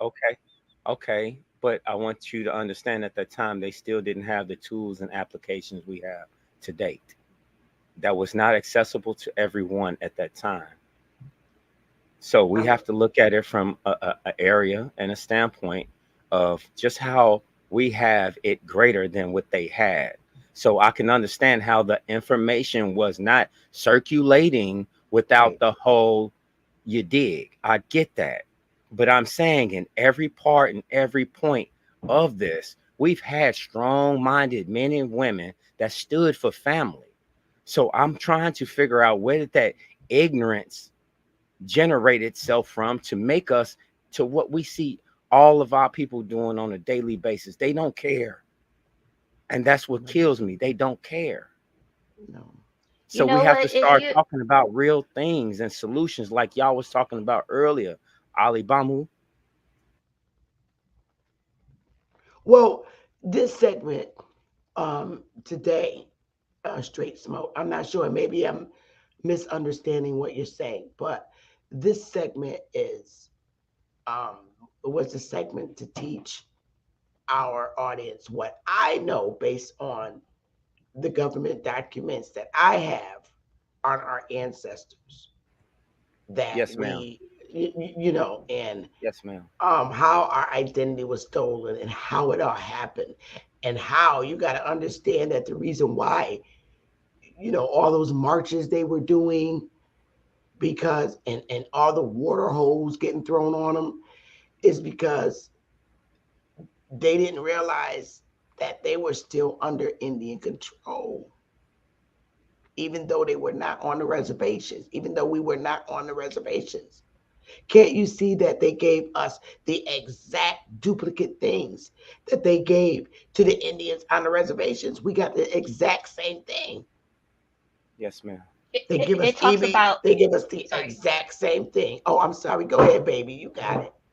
Well, to give an example, is it talks about child support court type of issues, right? And it talks about the music, which is heavenly governed. It talks about grouping together, which is governed. This is all the stuff that we go through right now. It talks about our, we were just talking about Dr. Sabi, that's a current issue or was a current issue. So, and so no one has really stepped up to the plate because nobody wants to go to jail, right? So these policies that were put in place somehow got translated once we came off this Indian status. Is still in effect now that we're not considering ourselves Indian. But you could tell this is geared towards us because we're still going through all of this. I This don't is think like we real. can ever. I don't think we ever came off the status because we're still getting the same benefits. Like if we lose our job, automatically we get welfare. We get the same exact things they give the Indians. Same thing. Sister Bethy, I've Huh? been I've been following you for a long time. I never wanted to say anything because I had to learn. You was a great eye opener. Straight up, you was a great eye opener just in my own family lineage and going back and looking. You did that for me personally. You need to know that. That's why I will always humble myself around you and listen. Thank you. That's so sweet. Thank you.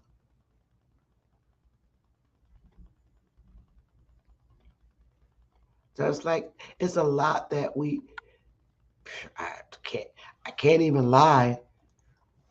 When Bra said you're bamboozled, and then when I think back on many of his speeches, I'm like, okay, I could put my ignorance. If I could put my ignorance aside, I could really, really see the type of message he's trying to send us. You've Yeah. been bamboozled.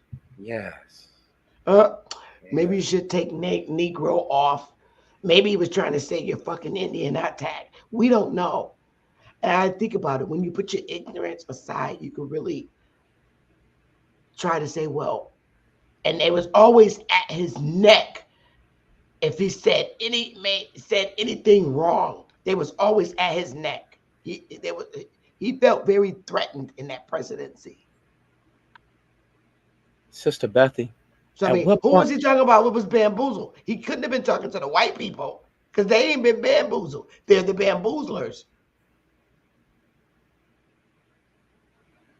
Sister Bethy, when did we start referring ourselves to derogatory names? That's my whole point. I can't I address I can't do it no more. um we I've noticed that I want to say back in the 80s. we started saying things like, that's my nigga right there. I think it started in the 80s, I want to say. Because I don't recall us saying that in the 70s when I was little. Now, in the 70s, when I was little, a little girl, I would hear them say, that's my boy right there. That's my boy. But in the 80s, it became, that's my nigga, my little nigga. So I have to say it started in the 80s. I'm a 70s baby myself. And we used to say, that's my boy right there, my Boy, yeah. That's homeboy, my my home homeboy, girl. That's my homeboy, boy. That's homegirl. my home girl. Yeah. It changed in the 80s along with the rap music and stuff. Ooh. Ooh. And even girls said, that's my bitch right there. I never liked that. I'd be ready to fight you even now. I hated that in high school. They would say that. And I always wanted to know, when did we just start demoralizing ourselves within ourselves? You The know, rap music. Yeah. So they took your war song, your war dance, and they weaponized it and turned it against you. Yep. So that's it. Pretty much. Wasn't that a CIA project though? You know it. I Yeah. think Okay. Yep. Chief Holiday tells that story the best. He really he hits hard with that shit. That's the stuff that I look at a lot of the times. Yeah, Chief Holiday boy, when he start going and he start hitting that CAI shit, that motherfucker is he usually lectures on that. I will get in tune with that, Sister Bethy. Thank you so much. Yeah. Straight Smoke. How come I don't remember your name? I'm so sorry. Did It's you have because, another like I YouTube said, name? I had to sit back and listen and humble myself as a Did you man. add another YouTube name? Yeah, I did. But upon doing all of this, I had to, get rid of that. I had to, you know. Oh, I the had voice, the voice sounds so familiar. I swear. I bet if I knew the other name, I won't ask you. Yeah, yeah, because it was another channel that I got privy to you about, but understand what I mean? Yeah, Yes. yep. Been doing this for a very long time, very long time. It's good to see it actually having fruition in the hearts of good-minded men and women. That's all I want, is us to come back to be a nuclear family again. I agree. Yep. Yeah, Secret Balance. Yep, you're right. Cause so I guess I may be right. It started in the 80s Yeah. when we start hearing that. Cause that, I mean, I think they started wearing the pants hanging down in the 90s, right? No, no, because you got to remember, like, see, the one thing I've always noticed is that they always targeted kids to do adult stuff. Remember Crisscross? Right. They was in the they from the 90s, the early 90s. Early 90s. That's what I'm saying. So So if you that's when look at they hanging if you look at any black, let's just say, group or anything, they had to promote a certain genre of music. right, but Run DMC, they did not wear tight pants. They wore Lees with name buckles. Cause I Until had you one. saw It them in said them Smurf. tracksuits. They wore Adidas Yeah, jumpsuits. yeah, but I'm saying, I hate to say this, DMC, just go look at his shots. But that is the 90s. But when they came out in the late 80s, they were, well, in the mid 80s, they were not Okay, wearing too. pants hanging off their ass. They was wearing Lee jeans because I had every color with a name belt that said Smurf. I rocked it in high Right. school. I remember them. I rocked Like, it in high originally, school. originally Yeah, I'm from and I'm they from would wear the Chicago. right, and they would wear the turtleneck shirt and the Kango. Yeah. So Yeah. I know my era. And Yeah. then the 90s came. That's when they started wearing pants hanging off the ass. the big pants, because I think Notorious wore them, right? Yes, ma'am. Yes, ma'am. Yeah. Yes, ma'am. And now they don't win nothing. Now you're seeing skirts, so. Oh yeah. I mean, skirts on dudes. You see them on these walkways. These fools is wearing full blown skirts. Yeah, what did you see? I don't know if it's a young. Handbags. I seen a guy, and he's Aboriginal. Okay, well, he looks like me, and he had on a skirt, and he said that he wears it because he's exercising part of his Irish heritage. That's different. That's what I think. But it wasn't St. Patrick's Day. Yeah, that's just his heritage. That's a kilt. Right. Yeah, he that's said a kilt. But isn't it true? I know a couple of them. Isn't it true that Young Thug is that Young Thug that wore a skirt? Who is that wore a skirt? Sings that song. I'm sorry, Miss Jackson. Yeah, she talking about Dre. Andre 3000. Yeah. Yeah. I got Scottish in my family. Cut it. I choose you, baby. Yeah, Dre. Okay. Sorry, Miss Jackson. He wore a skirt. In that same video. It was like plaited. But Dennis Rodman wore skirts too and dresses. So I don't know, to each his own. But y'all, we've been on here for 3.5 hours. I want to go lay back and play Candy Crush. I'm so glad I don't have to work tomorrow. Yeah, but you ain't played me my mix. Your place or mine. King I'll sis. play that right now and King stay sis. on the piano so you can hear your favorite song. Serenade me. Where's Big Willie? I don't want him to jump on me now. Serenade me. Big Willie upstairs sleep. He's tired. Here you go.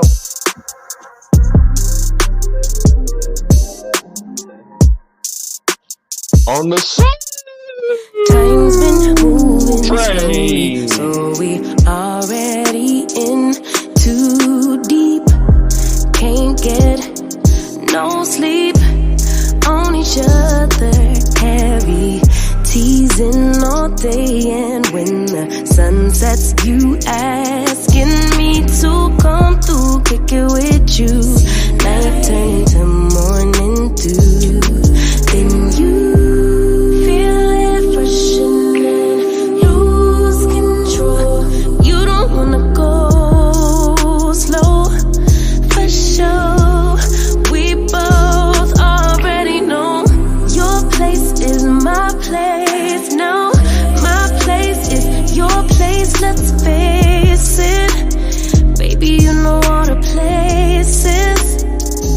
My place is your place. My place, your place is my place. Just face it. No one knows my places like you do. Your places like I do. My place like you do.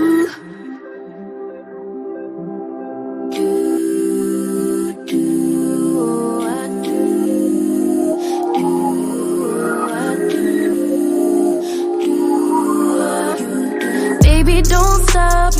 Got the key to the lock. We in our own zone. Make yourself at home. Get to know mine on the inside. Can meet at yours next time. And you feel it freshening, lose control. You don't wanna go slow, for sure. We both already know your place is my place now. My place is your place, let's face it. Baby, you know all the places.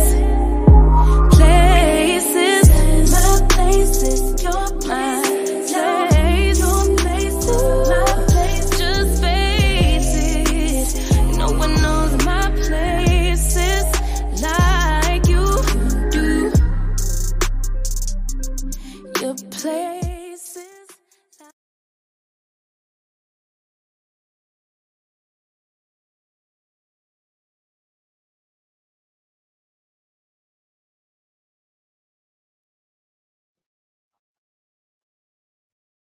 We can't hear you if you're still here, sister. I can't hear you. I don't know. Mic is I off. bet. There you go. Sorry about that. I really hope people will really watch this segment over because you get to see how we were invaded, what happened, how the identity was stolen, the control, even though they sent us to uh, Oklahoma. I don't know. It was wild shit going on where the government had to get involved. The only way the government is going to get involved is somebody complain, right? Or they want some type of, civilization because they said beatings, raping, everything was going on. Same shit that was going on down south. It went, they carried that shit to Oklahoma. And I'm sorry, with the shit that they reported that was going on them damn reservations, there is no way in in the world that these are the people that were moved from the South to Oklahoma. There's no way that these were the people that were forced off their lands and all the Confederate states and pushed to Oklahoma. Bullshit. Well, first of all, There's no way. how you gonna explain their teepee wandering nomadic origin story? Exactly. It's a lie. They're talking about the behaviors of our people because we still exercise those same behaviors in our hood. And remember, those Indian boarding schools are the beginning of the compulsory education system. That's a fact. So watch it over. Take notes, you guys. Read and study because that's the only way you're going to learn and get it instilled in you. It's we were asleep for a lot of years now. We were really, really put to sleep. This educational system, uh, all three, political parties, the colleges, the universities, they really put us to sleep as a people. We were put to sleep. But remember, this is a requirement under convert or die. I know it might sound Yeah, like a broken record. no, that's a People fact. need to understand this is what's more factual and accurate than an out of Africa narrative. Because No, even if that were true, just for the sake of discussion, Thank if it you. were true, how would they then be Christianized on this soil and Exactly. put in charge over what? You. Because you pointed out, I mean, how did they end up with it being these large land owners with dozens of children through our genealogical research? When we go past 1900, we find our ancestors have 10, 15, 20 children, yeah, which is the labor pool for working the For land. for a family yeah, at that time. Yes. yeah. Yes. And that's why people down south, older people now, I might be older than, you know, quite a few of you guys in here. A lot of older people that's like alive now, born in the 1930s and 40s, they kind of look at you weird when you ask them what was they a slave, and the first thing they do is they frown out. My daddy owned the farm. We grew up on the farm. It's crazy.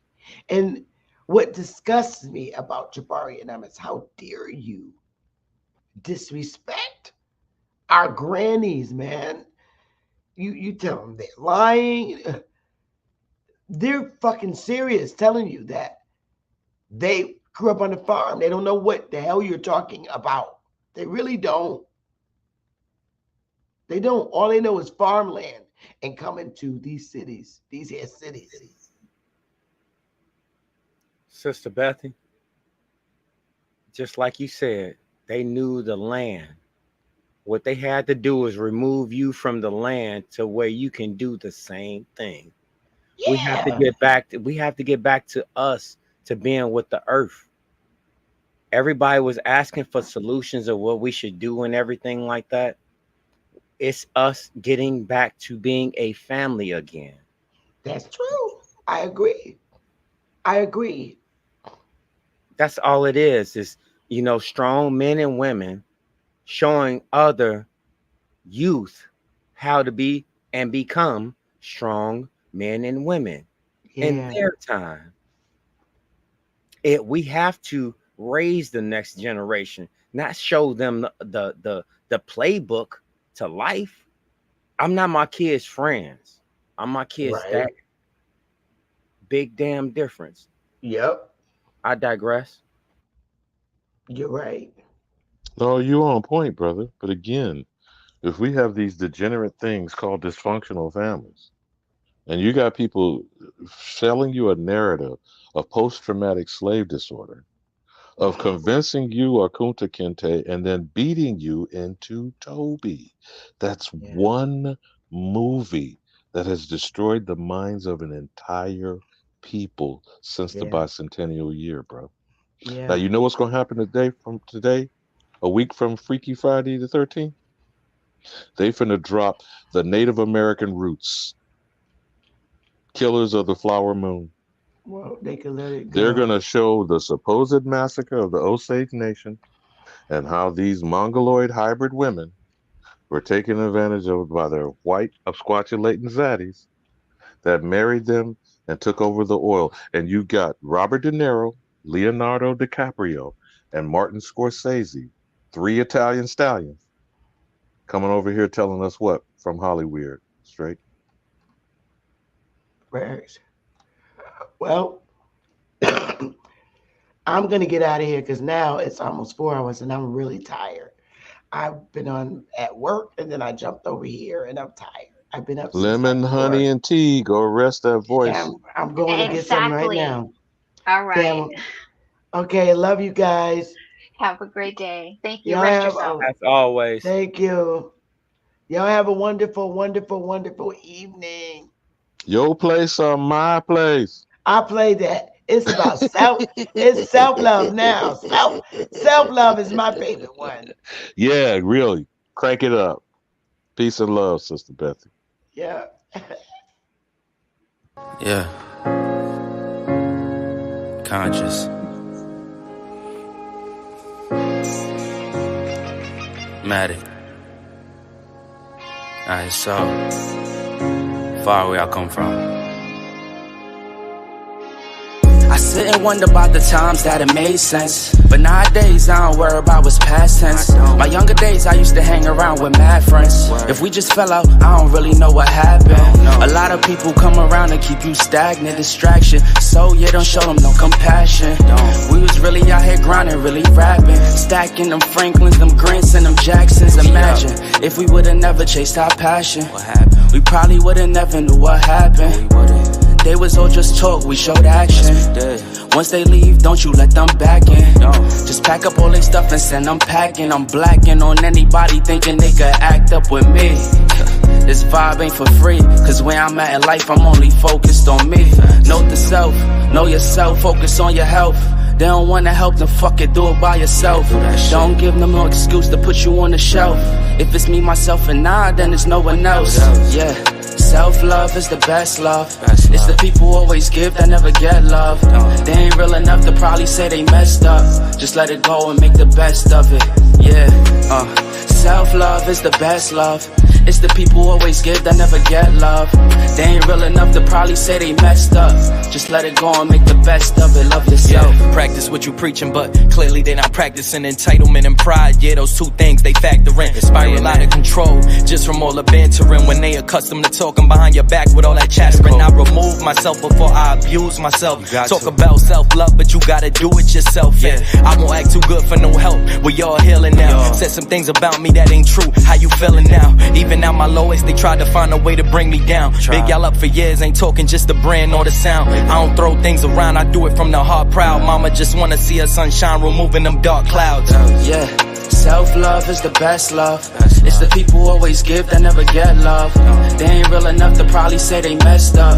Just let it go and make the best of it. Yeah, self-love is the best love. It's the people who always give that never get love. They ain't real enough to probably say they messed up. Just let it go and make the best of it. Love yourself.